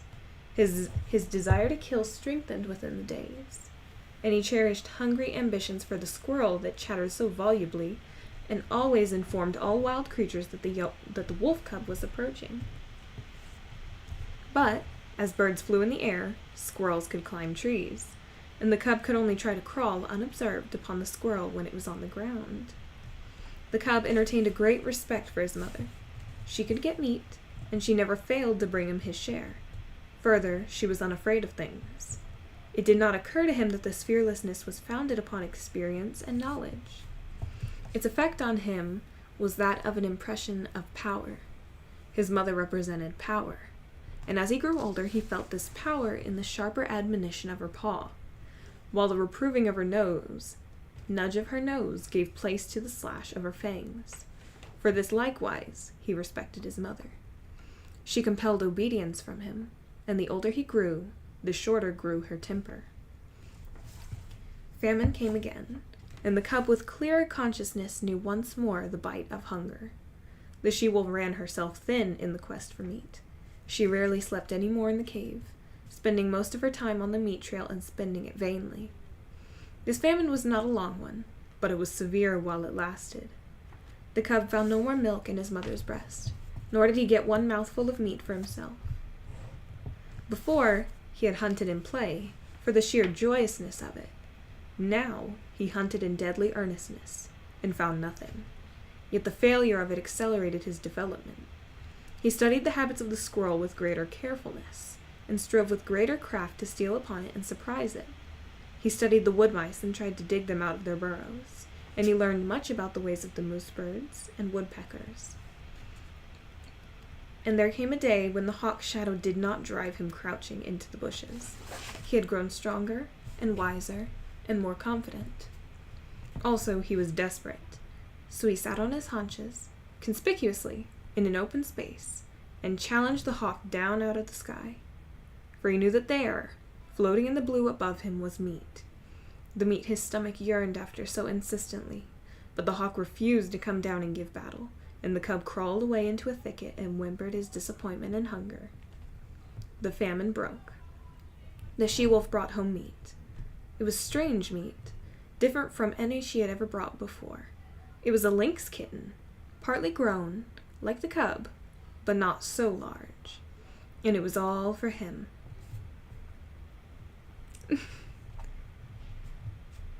His mother had satisfied her hunger elsewhere, though he did not know that it was the rest of the lynx litter that had gone to satisfy her. Nor did he know the desperateness of her deed. He knew only that the velvet-furred kitten was meat, and he ate and waxed happier with every mouthful. A full stomach conduces to an action, and the cub lay in the cave, sleeping against his mother's side. He was aroused by her snarling. Never had he heard her snarl so terribly. Possibly in her whole life it was the most terrible snarl she ever gave. There was reason for it, and none knew it better than she. A lynx's lair is not despoiled with impunity. In the full glare of the afternoon light, crouching in the entrance of the cave, the cub saw the lynx mother. The hair rippled up all along his back at the sight. Here was fear, and it did not require his instinct to tell him of it. And if sight alone were not sufficient, the cry of rage the intruder gave, beginning with a snarl and rushing abruptly upward into a hoarse screech, was convincing enough in itself. The cub felt the prod of the life that was in him, and he stood up and snarled valiantly by his mother's side. But she thrust him ignominiously away and behind her. Because of the low-roofed entrance, the lynx could not leap in, and when she made a crawling rush of it, the she-wolf sprang upon her and pinned her down. The cub saw little of the battle. There was a tremendous snarling and spitting and screeching. The two animals threshed about, the lynx ripping and tearing with her claws and using her teeth as well, while the she-wolf used her teeth alone. Once, the cub sprang in and sank his teeth into the hind leg of the lynx. He clung on, growling savagely. Though he did not know it, by the weight of his body he clogged the action of the leg, and thereby saved his mother much damage.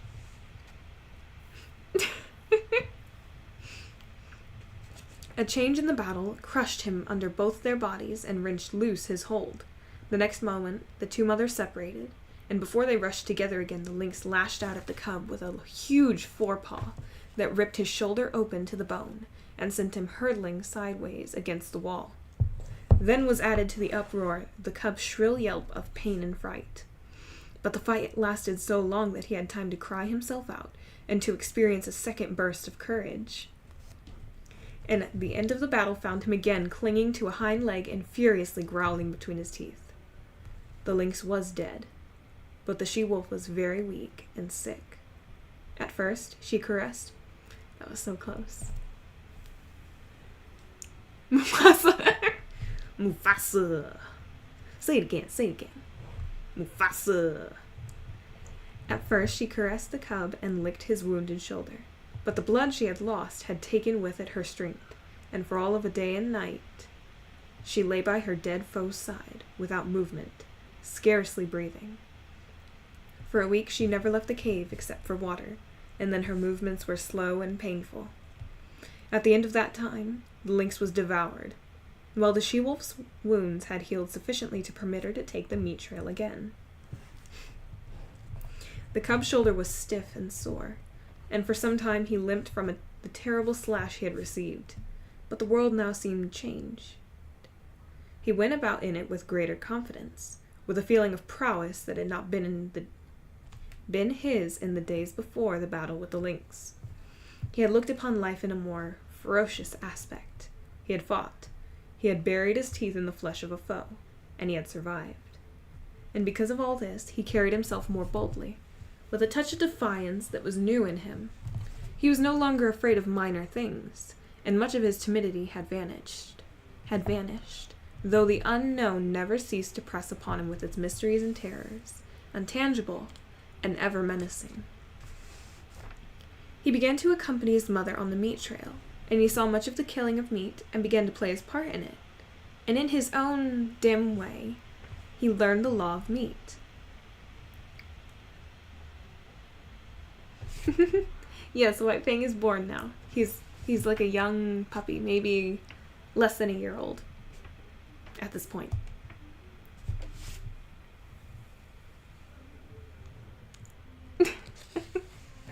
Yeah, he's a pup still, though.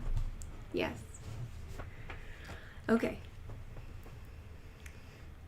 There were two kinds of life. His own kind and the other kind. His own kind included his mother and himself. The other kind included all live things that moved, but the other kind was divided. One portion was what his own kind killed and ate. This portion was composed of the non-killers and the small killers. The other portion killed and ate his own kind, or was killed and eaten by his own kind. And out of this classification was meat. Life lived on life. There were the eaters and the eaten. The law was, eat or be eaten. He did not formulate the law in clear set terms and moralize about it. He did not even think the law. He merely lived the law without thinking about it at all. He saw the law operating around him on every side. He had eaten the ptarmigan chicks. The hawk had eaten the ptarmigan mother. The hawk also would have eaten him. Later, when he had grown more formidable, he wanted to eat the hawk. He had eaten the lynx kitten. The lynx mother would have eaten him had she not herself been killed and eaten. And so it went. The law was being lived about him by all live things, and he himself was part and parcel of the law. He was a killer. His only food was meat, live meat. That ran away swiftly before him, or flew into the air, or climbed trees, or hid in the ground, or faced him and fought with him, or turned the tables and ran after him. Had the cub thought in man fashion, he would have epitomized life as a voracious appetite, and the world as a place wherein ranged a multitude of appetites, pursuing and being pursued, hunting and being hunted, eating and being eaten, all in blindness and confusion, with violence and disorder, a chaos of gluttony and slaughter, ruled over by chance, merciless, planless, endless. But the cub did not think in man fashion. He did not look at things with wide vision. He was single-purposed, and entertained but one thought or desire at a time. Besides the law of meat, there was a myriad other and lesser laws for him to learn and obey. That the world was filled with surprise. The stir of the life that was in him, the play of his muscles, was in unending happiness. To run down meat was to experience thrills and elations. His rages and battles were pleasures. Terror itself, and the mystery of the unknown, lent to his living. And there were easements and satisfactions. To have a full stomach, to doze lazily in the sunshine, such things were remuneration in full for his ardors and toils, while his ardors and toils were in themselves self-remunerative. They were expressions of life, and life is always happy when it is expressing itself. So the cub had no quarrel with his hostile environment. He was very much alive, very happy, and very proud of himself. All right, we're on part 3. Do you want me to go into part 3 today or no?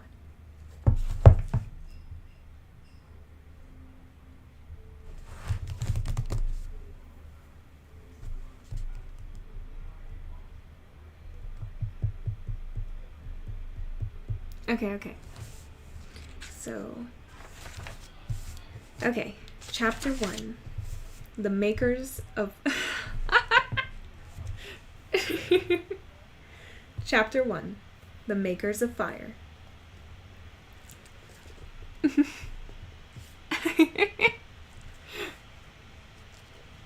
The cub came upon it suddenly. It was his own fault. He had been careless. He had left the cave and run down to the stream to drink. It might have been that he took no notice because he was heavy with sleep. He had been out all night on the meat trail and had but just then awakened, and his carelessness might have been due to the familiarity of the trail to the pool. He had traveled it often, and nothing had ever happened on it. He went down past the blasted pine, crossed the open space, and trotted in amongst the trees. Then, at the same instant, he saw and smelt. Before him, sitting silently on their haunches, were 5 live things, the like of which he had never seen before. It was his first glimpse of mankind. But at their sight of him, the 5 men did not spring to their feet, nor show their teeth, nor snarl. They did not move, but sat there, silent and ominous. Nor did the cub move. Every instinct of his nature would have impelled him to dash wildly away, had there not suddenly and for the first time arisen in him another and counter instinct. A great awe descended upon him. He was beaten down to movelessness by an overwhelming sense of his own weakness and littleness. Here was mastery and power, something far and away beyond him. The cub had never seen man, yet the instinct concerning man was his. In dim ways, he recognized in man the animal that had fought itself to primacy over the other animals of the wild. Not alone out of his own eyes, but out of the eyes of all his ancestors was the cub now looking upon man, out of eyes that had encircled in the darkness around countless winter campfires, that had peered from safe distances and from the hearts of thickets at the strange 2-legged animal that was lord over living things. The spell of the cub's heritage was upon him. The fear and the respect born of the centuries of struggle and the accumulated experience of the generations. The heritage was too compelling for a wolf that was only a cub. Had he been full grown, he would have run away. As it was, he cowered down in a paralysis of fear, already half proffering the submission that his kind had proffered from the first time a wolf came in to sit by man's fire and be made warm. One of the Indians arose and walked over to him and stooped above him. The cub cowered closer to the ground. It was the unknown, objectified at last, in concrete flesh and blood, bending over him and reaching down to seize hold of him. His hair bristled involuntarily. His lips writhed back and his little fangs were bared. The hand, poised like doom above him, hesitated, and the man spoke, laughing.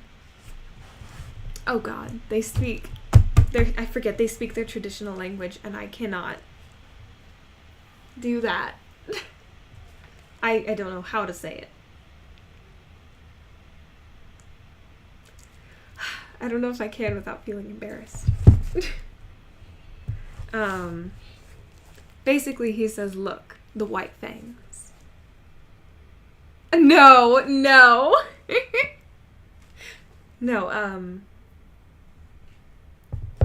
alright, let me write it for y'all. Let me write it.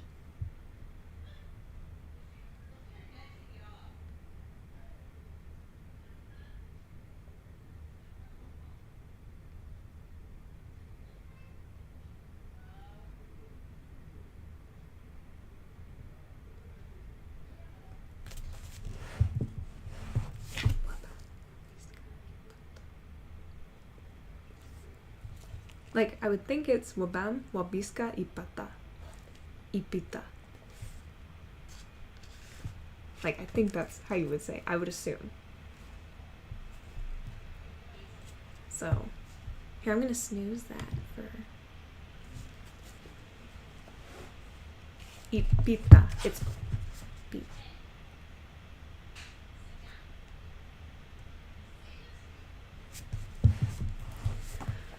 So, basically he says, look, the white fangs. The other Indians laughed loudly and urged the man on to pick up the cub. As the hand descended closer and closer, there raged within the cub, a battle closer. A battle of the instincts. He experienced two great impulsions, to yield and to fight. The resulting action was a compromise. He did both. He yielded till the hand almost touched him. Then he fought, with his teeth flashing in a snap that sank them into the hand. The next moment he received a clout alongside the head that knocked him over on his side. Then all the fight fled out of him. His puppyhood and the instinct of submission took charge in him. He sat up on his haunches and cayed. But the man whose hand he had bitten was angry. The cub received a clout on the other side of his head, whereupon he sat up and cayed louder than ever. The four Indians laughed more loudly, while even the man who had been bitten began to laugh. They surrounded the cub and laughed at him, while he wailed out his terror and his hurt. In the midst of it he heard something. The Indians heard it too, but the cub knew what it was, and with a last long wail that had in it more of a triumph than grief, he ceased his noise and waited for the coming of his mother, of his ferocious and indomitable mother, who fought and killed all things and was never afraid. She was snarling as she ran. She had heard the cry of her cub and was dashing to save him. She bounded in amongst them, her anxious and militant motherhood making her anything but a pretty sight. But to the cub, the spectacle of her protective rage was pleasing. He uttered a glad little cry and bounded to meet her, while the man-animals went back hastily several steps. The she-wolf stood over against her cub, facing the men, with bristling hair, a snarl rumbling deep in her throat. Her face was distorted and malignant with menace. Even the bridge of the nose wrinkling from tip to eyes, so prodigious was her snarl. Then it was that a cry went up from one of the men. "Kichi," was what he uttered. It was an exclamation of surprise. The cub felt his mother wilting at the sound. "Kichi," the man cried again, this time with sharpness and authority. Then the cub saw his mother, the she-wolf, the fearless one, crouching down till her belly touched the ground, whimpering, wagging her tail, making peace signs.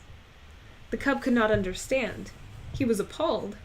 The awe of man rushed over him again. His instinct had been true.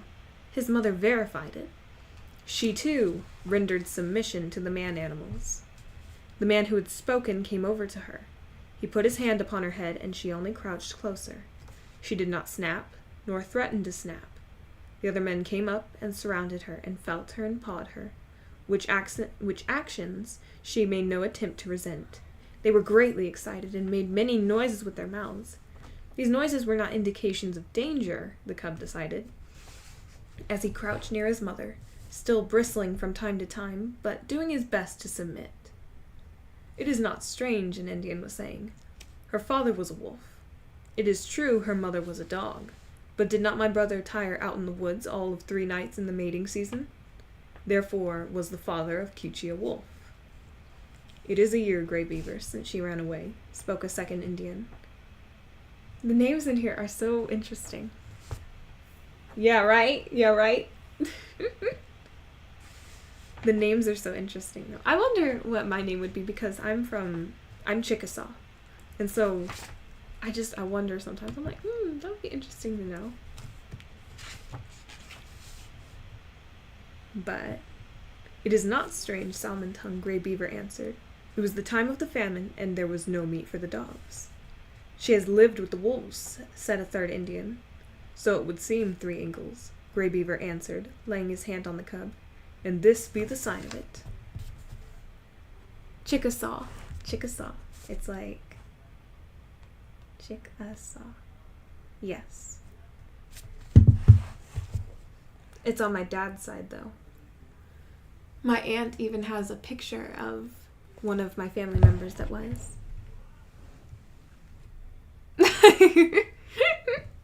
Foxy-a-saw. The cub snarled a little at the touch of the hand, and the hand flew back to administer a clout, whereupon the cub covered its fangs and sank down submissively, while the hand, returning, rubbed behind his ears and up and down his back. "This be the sign of it," Grey Beaver went on. "It is plain that his mother is Kichi, but his father was a wolf. Wherefore is there in him little dog and much wolf. His fangs be white, and White Fang shall be his name. I have spoken. He is my dog. For was not Kichi my brother's dog, and is not my brother dead?" The cub, who had thus received a name in the world, lay and watched. For a time the man-animals continued to make their mouth noises. Then Grey Beaver took a knife from a sheath that hung around his neck and went into the thicket and cut a stick. White Fang watched him. He noticed the stick at each end, and in the notches fastened strings of raw hide. One string he tied around the throat of Kichi. Then he led her to a small pine, around which he tied the other string. White Fang followed and lay down beside her. Salmon Tongue's hand reached out to him and rolled him over on his back. Kichi looked on anxiously.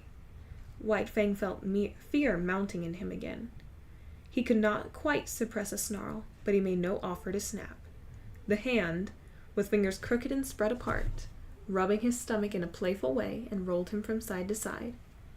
It was ridiculous and ungainly, lying there on his back with legs sprawling in the air. Besides, it was a position of such utter helplessness that White Fang's whole nature revolted against it. He could do nothing to defend himself. If this man-animal intended harm, White Fang knew that he could not escape it. How could he spring away with his forelegs in the air above him?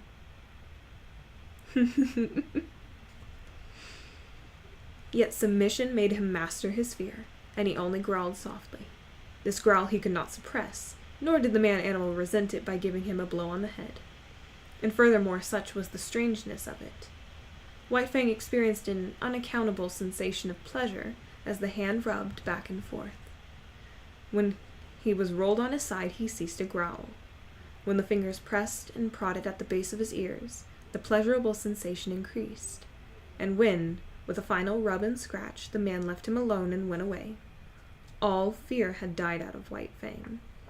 He was to know fear many times in his dealings with man, yet it was a token of the fearless companionship with man that was ultimately to be his. After a time, White Fang heard strange noises approaching. He was quick in his classification, for he knew them at once for man-animals. A few minutes later, the remainder of the tribe, strung out as it was on the march, trailed in. There were more men and many women and children, 40 souls of them, and all heavily burdened with camp equipage and outfit. Also there were many dogs, and these, with the exception of the part-grown puppies, were likewise burdened with camp outfit. On their backs, in bags that fastened tightly around underneath, the dogs carried from 20 to 30 pounds of weight. White Fang had never seen dogs before, but at sight of them he felt that they were his own kind, only somehow different.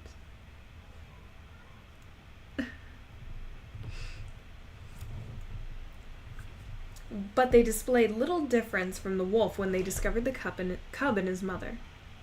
The rush. White Fang bristled and snarled and snapped in the face of the open-mouthed oncoming wave of dogs, and went down and under them, feeling the sharp slash of teeth in his body, himself biting and tearing at the legs and bellies above him. There was a great uproar.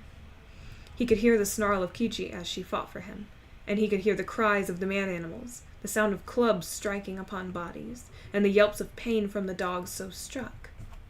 Only a few seconds elapsed before he was on his feet again. He could now see as the man-animals driving back the dogs with clubs and stones, defending him, saving him from the savage teeth of his kind that somehow was not his kind. And though there was no reason in his brain for a clear conception of so abstract a thing as justice, nevertheless in his own way he felt the justice of the man-animals, and he knew them for what they were, makers of law and executors of law. Also, he appreciated the power with which they administered the law, unlike any animals he had ever encountered. Sorry. Oh my goodness. Let me go get a hat. Do you want a specific one?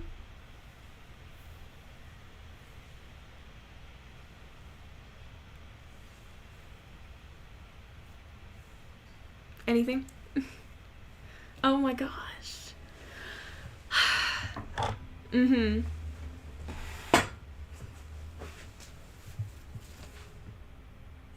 Two what? Two, please. Oh my gosh. Okay, let me see. Okay.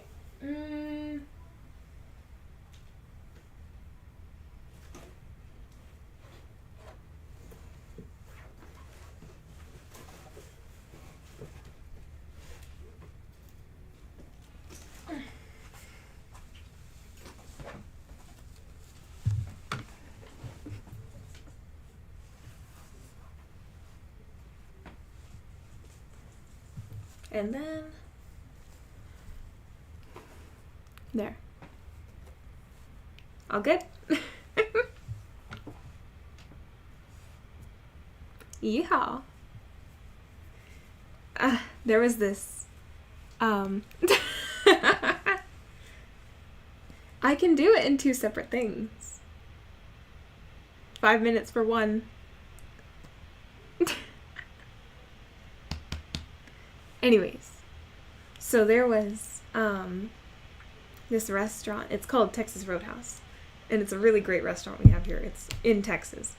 And so they would have these dance lines at around 8 to 8:30. And so everyone, all the waitresses and waiters, go out and start doing a line dance. Oh my god, you do? Oh, that's crazy. Some people don't. Some people have never heard of it. That's what I'm saying. So, they would go out and do a line dance. And I remember when I was littler, I used to go out there and do the line dance with them. And I was like super short too, so I was like... But it was super fun. I would probably do it now, I just would have to learn it. But anyways, I'll continue in the book. Alright, let me see. Where was I?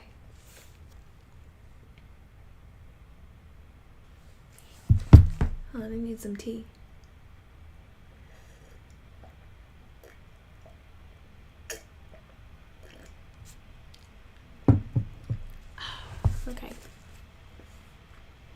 Okay.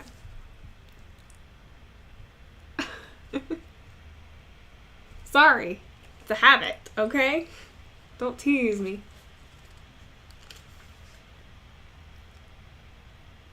Okay. Also, he appreciated the power with which they administered the law. Unlike any animals he had ever encountered, they did not bite nor claw. They enforced their live strength with the power of dead things. Dead things did their bidding. Thus, sticks and stones, directed by these strange creatures,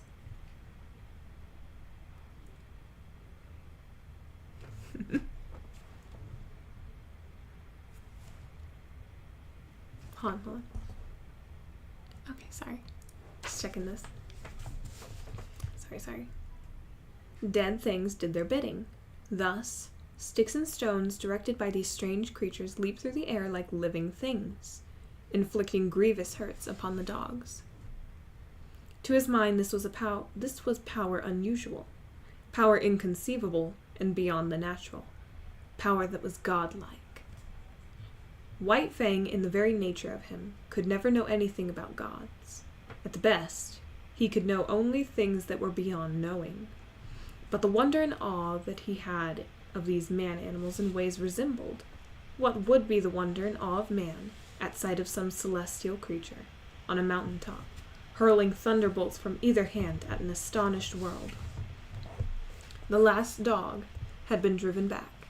The hubbub died down, and White Fang licked his hurts and meditated upon this, his first taste of pack cruelty as introduction to the pack. He had never dreamed that his own kind consisted of more than One Eye, his mother, and himself. They had constituted a kind apart, and here, abruptly, he discovered many more creatures apparently of his own kind. And there was a subconscious resentment that these, his kind, at first sight, had pitched upon him and tried to destroy him, in the same way he resented his mother being tied with a stick, even though it was done by the superior man-animals. It savored of the trap, of bondage. Yet of the trap and of bondage he knew nothing. Freedom to roam and run and lie down at will had been his heritage, and here it was being infringed upon.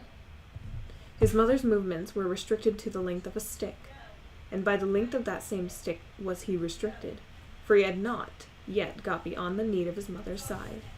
He did not like it, nor did he like it when the man-animals arose and went on with their march. For a tiny man-animal took the other end of the stick and led Kichi captive behind him, and behind Kichi followed White Fang. Greatly perturbed, I think Bo got in a fight today. She's been fighting with Coco. So, God, I look so ridiculous. I hope y'all are having fun, because I look ridiculous. Anyways, I know that's the whole point of it, but still. But yeah.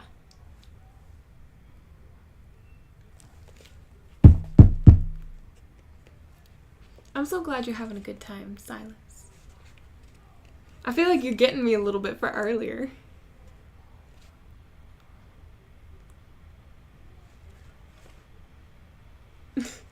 Coco, the problem with Coco is she walks around in fear. And you can tell. You can tell she's afraid. And I think...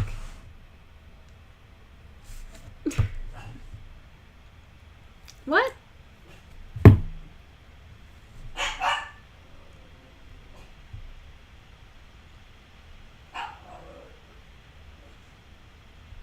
All I mean is Coco's a problem. Coco walks around all hunched over with her tail between her legs, and she's like, ooh, ooh. Yeah, I don't know. She's just been weird. And it's not good for her to be doing that, because Bo senses it and automatically takes it as, why is she afraid? She must be doing something. No. Coco's the problem. Coco's the problem. Because she won't play with any of the dogs. She won't play with them, and she's been confident before. So the way she's kind of walking around is kind of to get her way, so that way she doesn't have to go in the kennel. And she hasn't had to, because we've been keeping them out of the kennel away from each other. So basically she gets to roam around and do whatever she wants. Versus the other two who have to be in the kennel.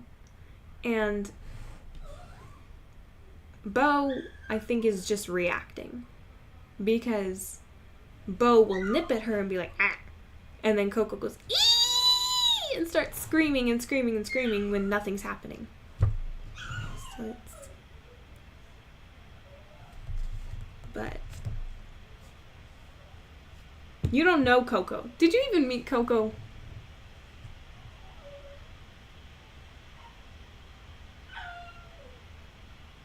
Yes. Well, I think, Bo, when she was in heat, I think she started burrowing into the dog kennel. And I think she started getting a little bit possessive of it. Oh no, we did. We did. They all go to the kennel in the same one. It's only, they just now started fighting about it. This is out of nowhere. This has never happened except for like the past few weeks. Yeah, no, we've had Bo a year, and they're just now doing this. So I don't know what's up with it. But...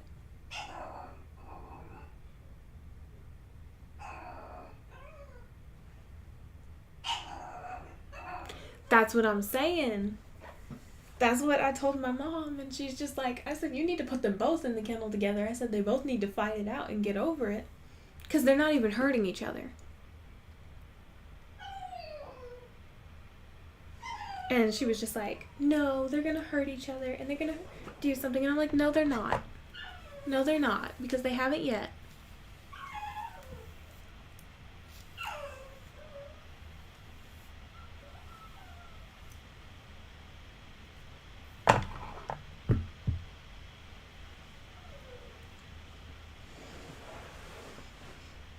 But, yeah.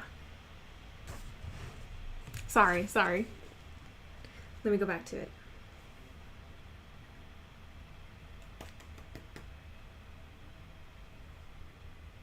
If I do what? Story time of what? What? So what? Clarify.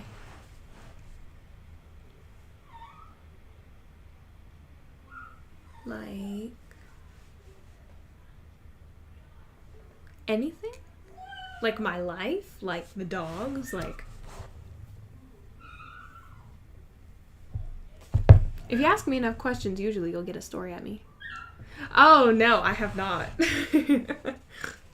Well, I guess when you say it like that. Did I ever tell you about my brother's first car accident?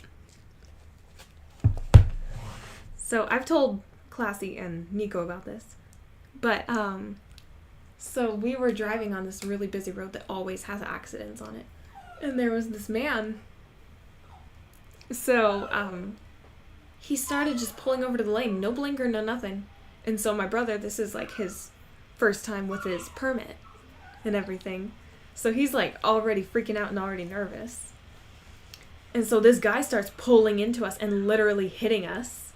As he's just pulling over, he just keeps pulling over. And so my brother, so we get pushed off the side of the road and we're about to hit a street light. And my brother just does this with his hands and takes his hands off the wheel.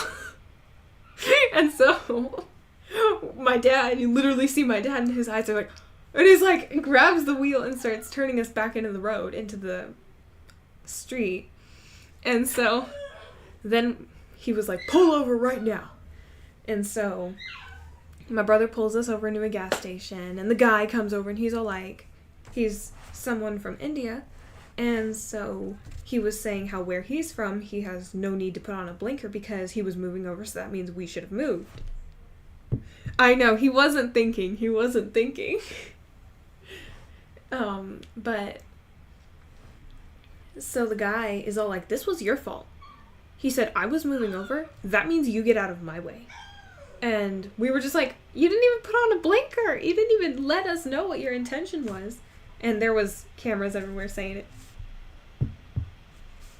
But it was a little bit funny. That one wasn't really a near-death experience. It was just like that. Like what?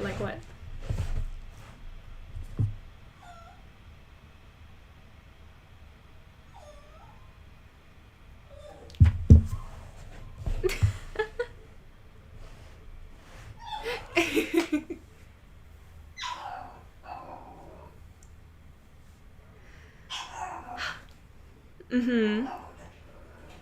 A driver? What are you, rich?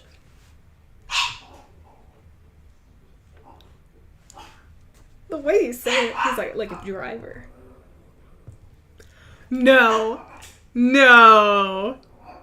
No. No.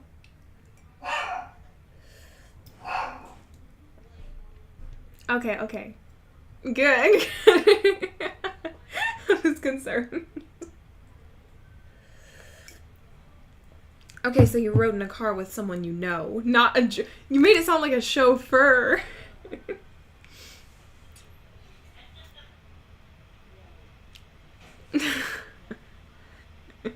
You're like, oh, I went in my car with my driver.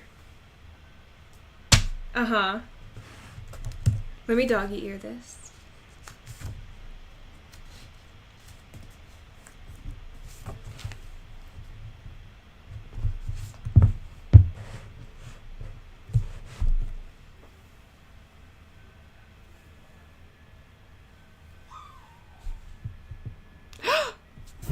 Oh my god.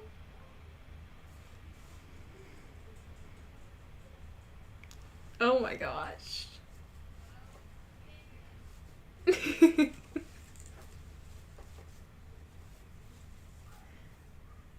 Well, actually, not to interrupt your story, not to dismiss it, but there was a semi-truck.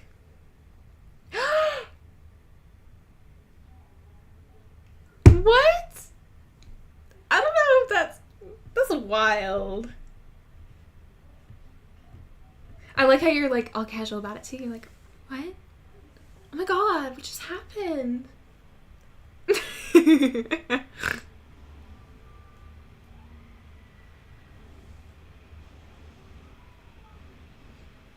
You know, the next time I'm in an accident, I'm gonna be like... Okay, got it. But one time there was this semi-truck. We have this turnabout near where I am.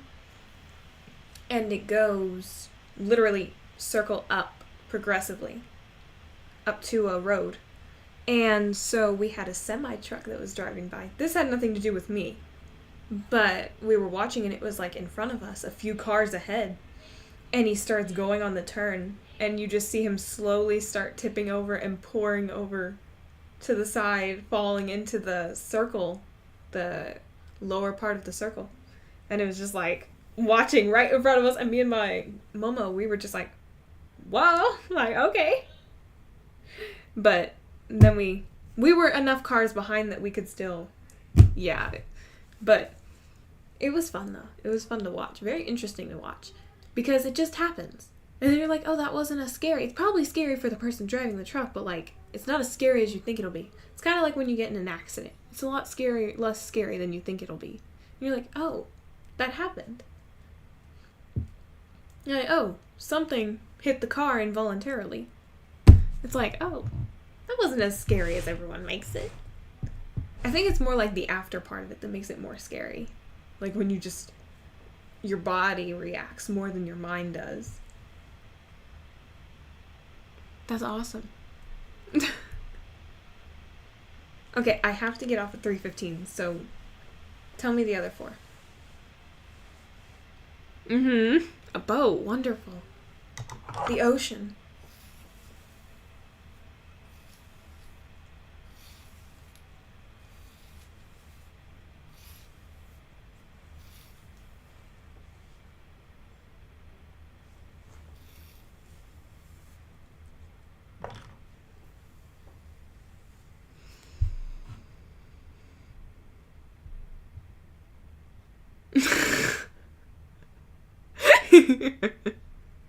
Discombobulated? Discombobulate. I like that. Discombobulate.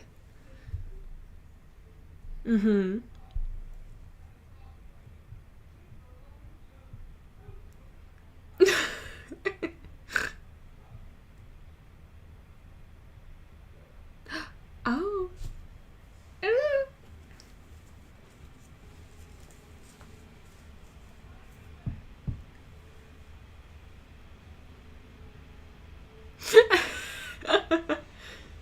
Was this again when you were younger?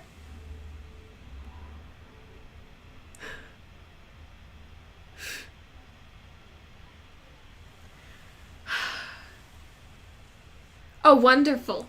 Wonderful. All before the age of 10. This is beautiful for your mind. Uh-huh.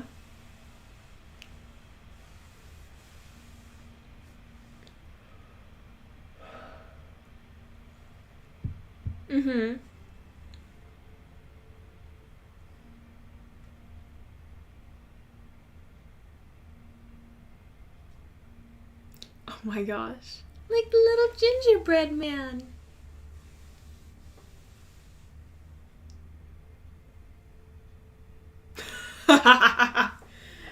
Gotcha. I gotcha. That makes sense. I don't blame you.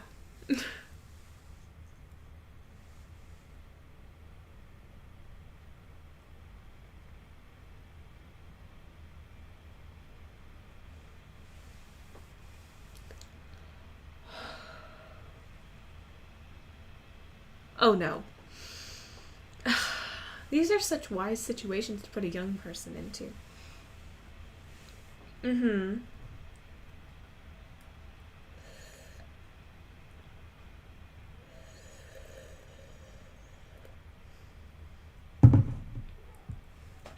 Wow, this is going in the right direction. I can just smell it.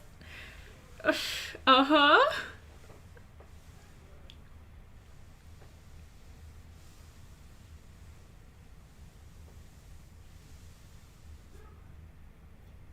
No, it's sweet tea. Black tea?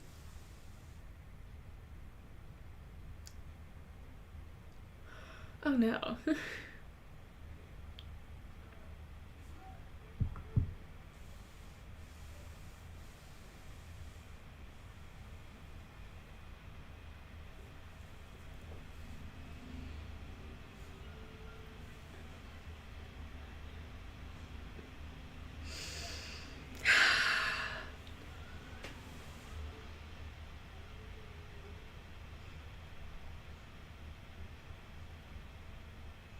I remember the time I jumped off the roof of my grandparents' house with an umbrella because I thought I could fly.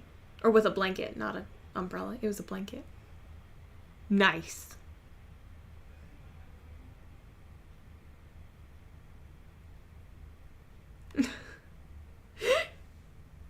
Yes. It was me, my brother, and they had their ladder on the side for some reason, my grandpa and whatever. And so I got up there with this little blanket. It was only a 1-story house. It was a 1-story, so it wasn't too high off the ground. But I was up there, and I was terrified of being up there, but I had a little blanket or towel or something. And I just jumped down, and I fell. I just fell on the ground. So that was about it for that. That was fun. I was gonna say something else, but I totally forgot. Yep, I'm not even really here. Oh, in my other house, we had this 2-story house, and we had this thing that was a circle that was a hole down to the front door, and you could see the whole floor of the front door and the door. And so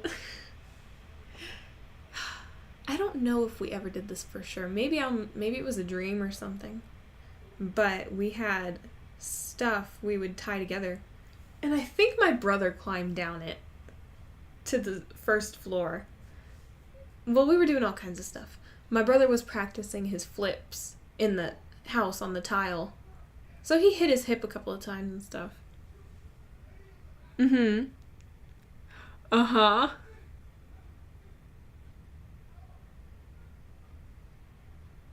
Riding a motorcycle, nice.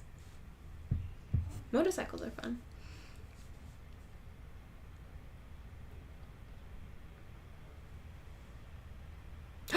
Oh my god.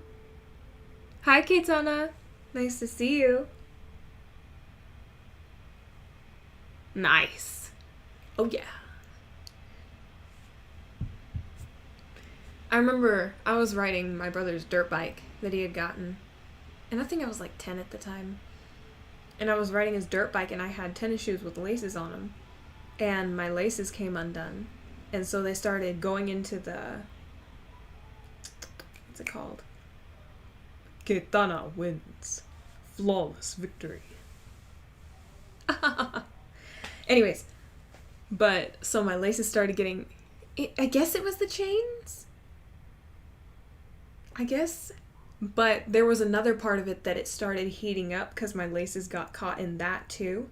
So it started getting really, really hot and I could feel it on my leg.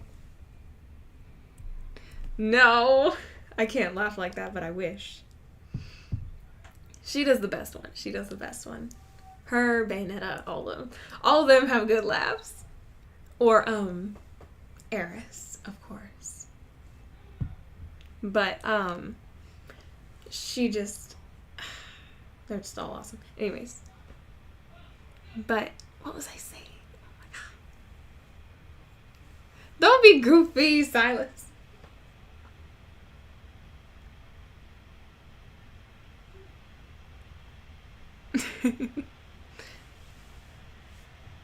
But, what was I gonna say? So my laces started getting caught in it. And I don't know why I just wigged out so bad. Because I was so excited to be on this dirt bike, but I had no idea what to do. So I started going backwards, and then I went forwards. And my brother was just like, "What are you doing?" And he started running down there.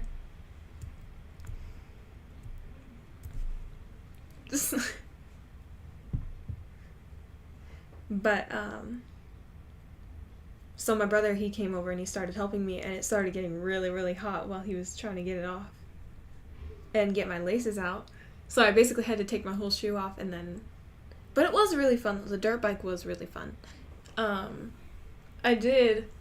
Like, we had this property that we were on. It was a few acres. And we had this long road that was like a mile long, maybe. Maybe 2. And so we would walk down that to the house. And so we did that on the drive. We would go back and forth. And it was so fun doing like a little tiny drift to turn around. It was so fun. I miss that thing. I would probably be into dirt bikes and motorcycles now, but I don't like how they're used. And I probably could never afford one as it is, but it's like I enjoy the thought of it, or of driving and riding one. But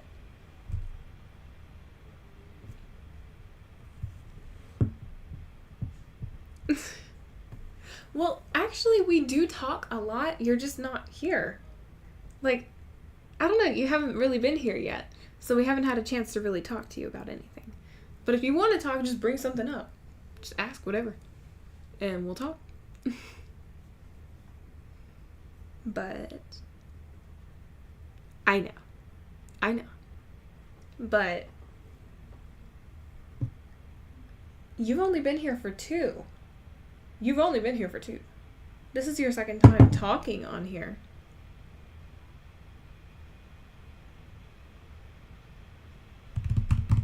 So maybe stop complaining.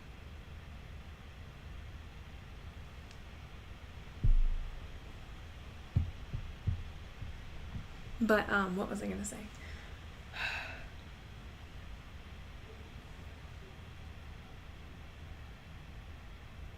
What?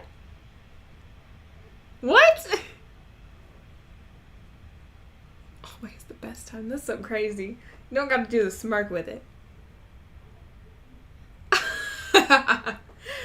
I do have a schedule. It's whenever I can.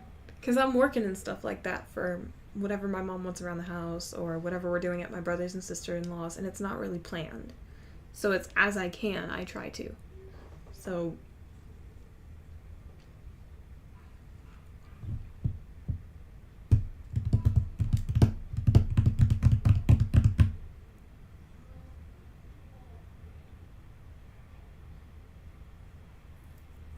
live in my closet? What does that mean?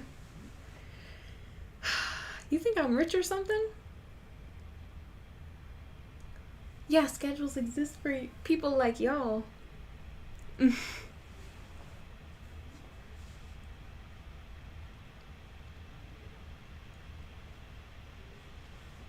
know what I remember though? We had a lot of rattlesnakes on our property.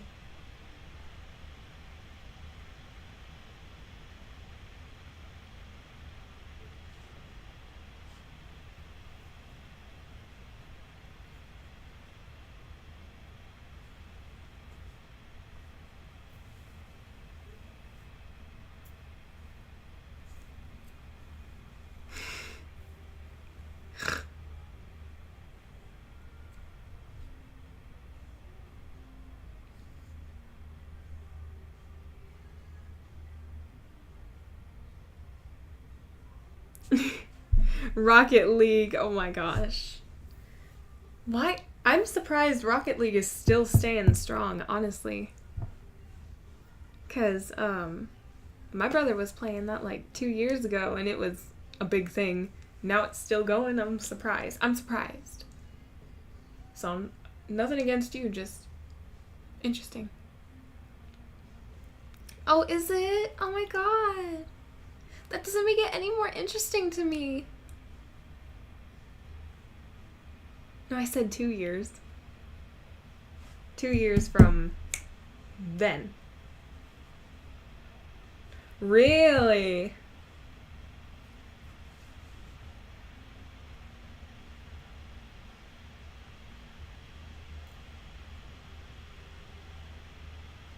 So maybe it's just...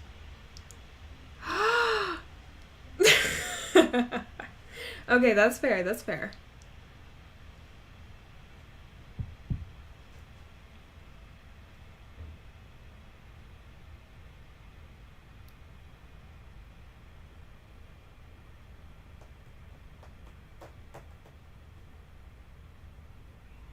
You might have gotten me there that time. Just this time.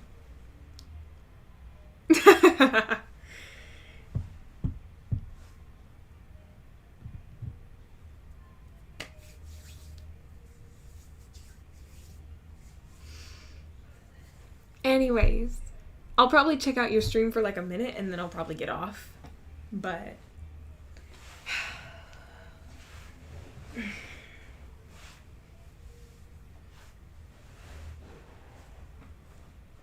anything else before I get off?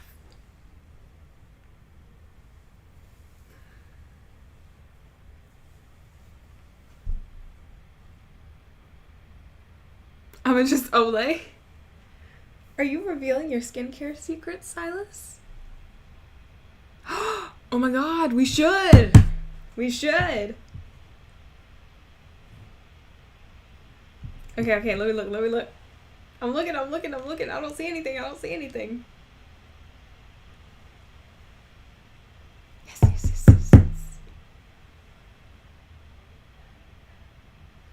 I'm looking.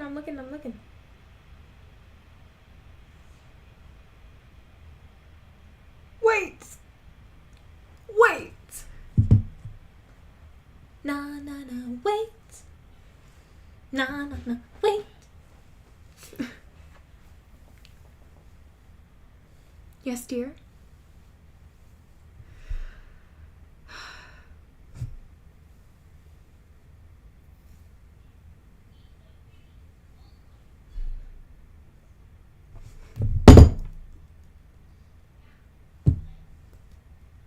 Tick-tock.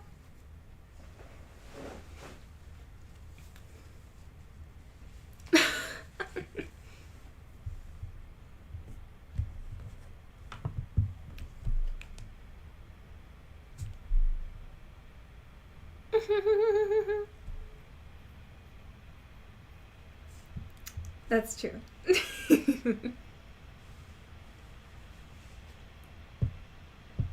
I don't like to wait for what I've been promised already. You said I'm streaming like right now. So it doesn't look like it's right now. That was like 10 seconds ago. It was right now. But then we're back here.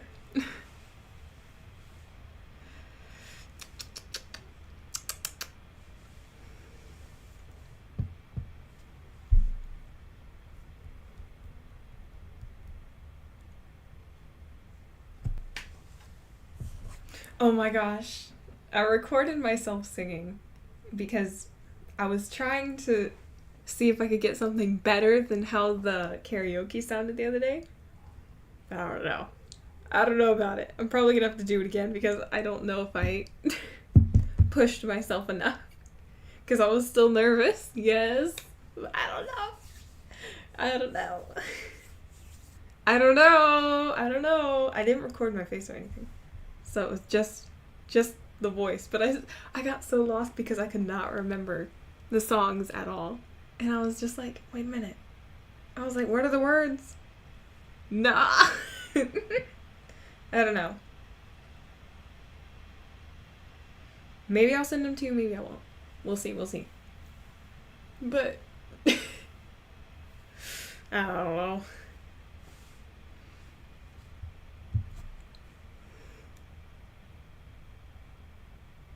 I don't know. I'm nervous about it. I was like, that could have been better. Because my sister-in-law was literally walking outside, and I could hear her, and I was like, I don't want her to think I'm doing anything weird.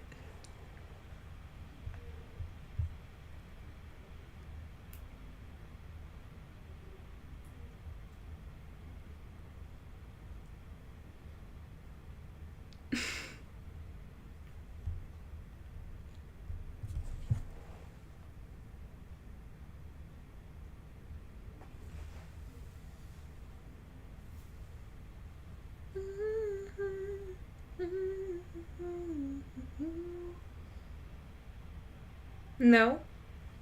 No, I've never heard that song. Let me look it up.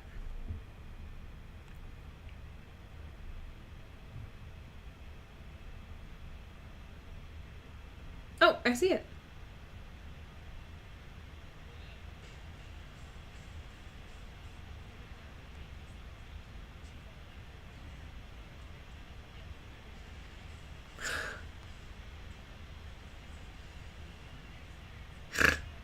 That's such a... When I said what? When I said whatever?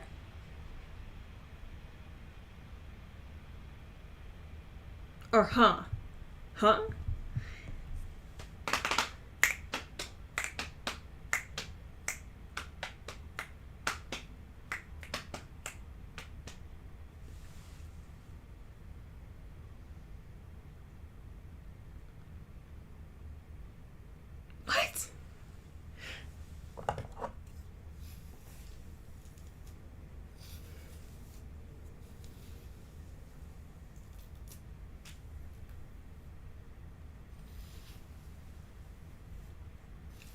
Stylus is on.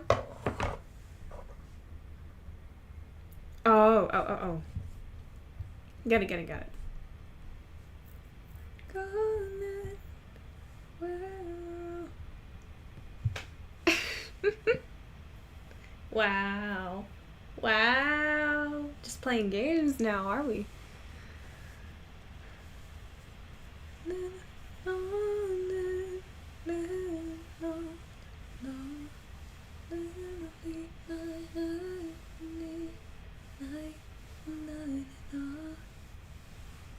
Aha!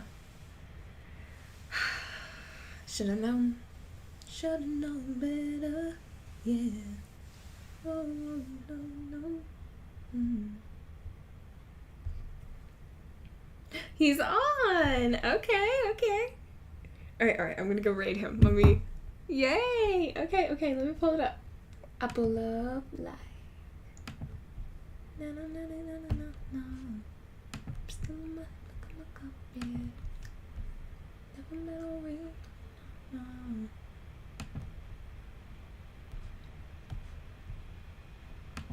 And another thing I need. And let me go with you. Alright.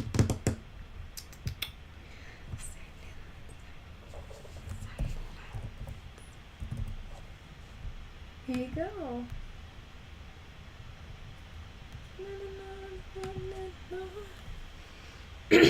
Alright. Bye, y'all. Bye. Good night.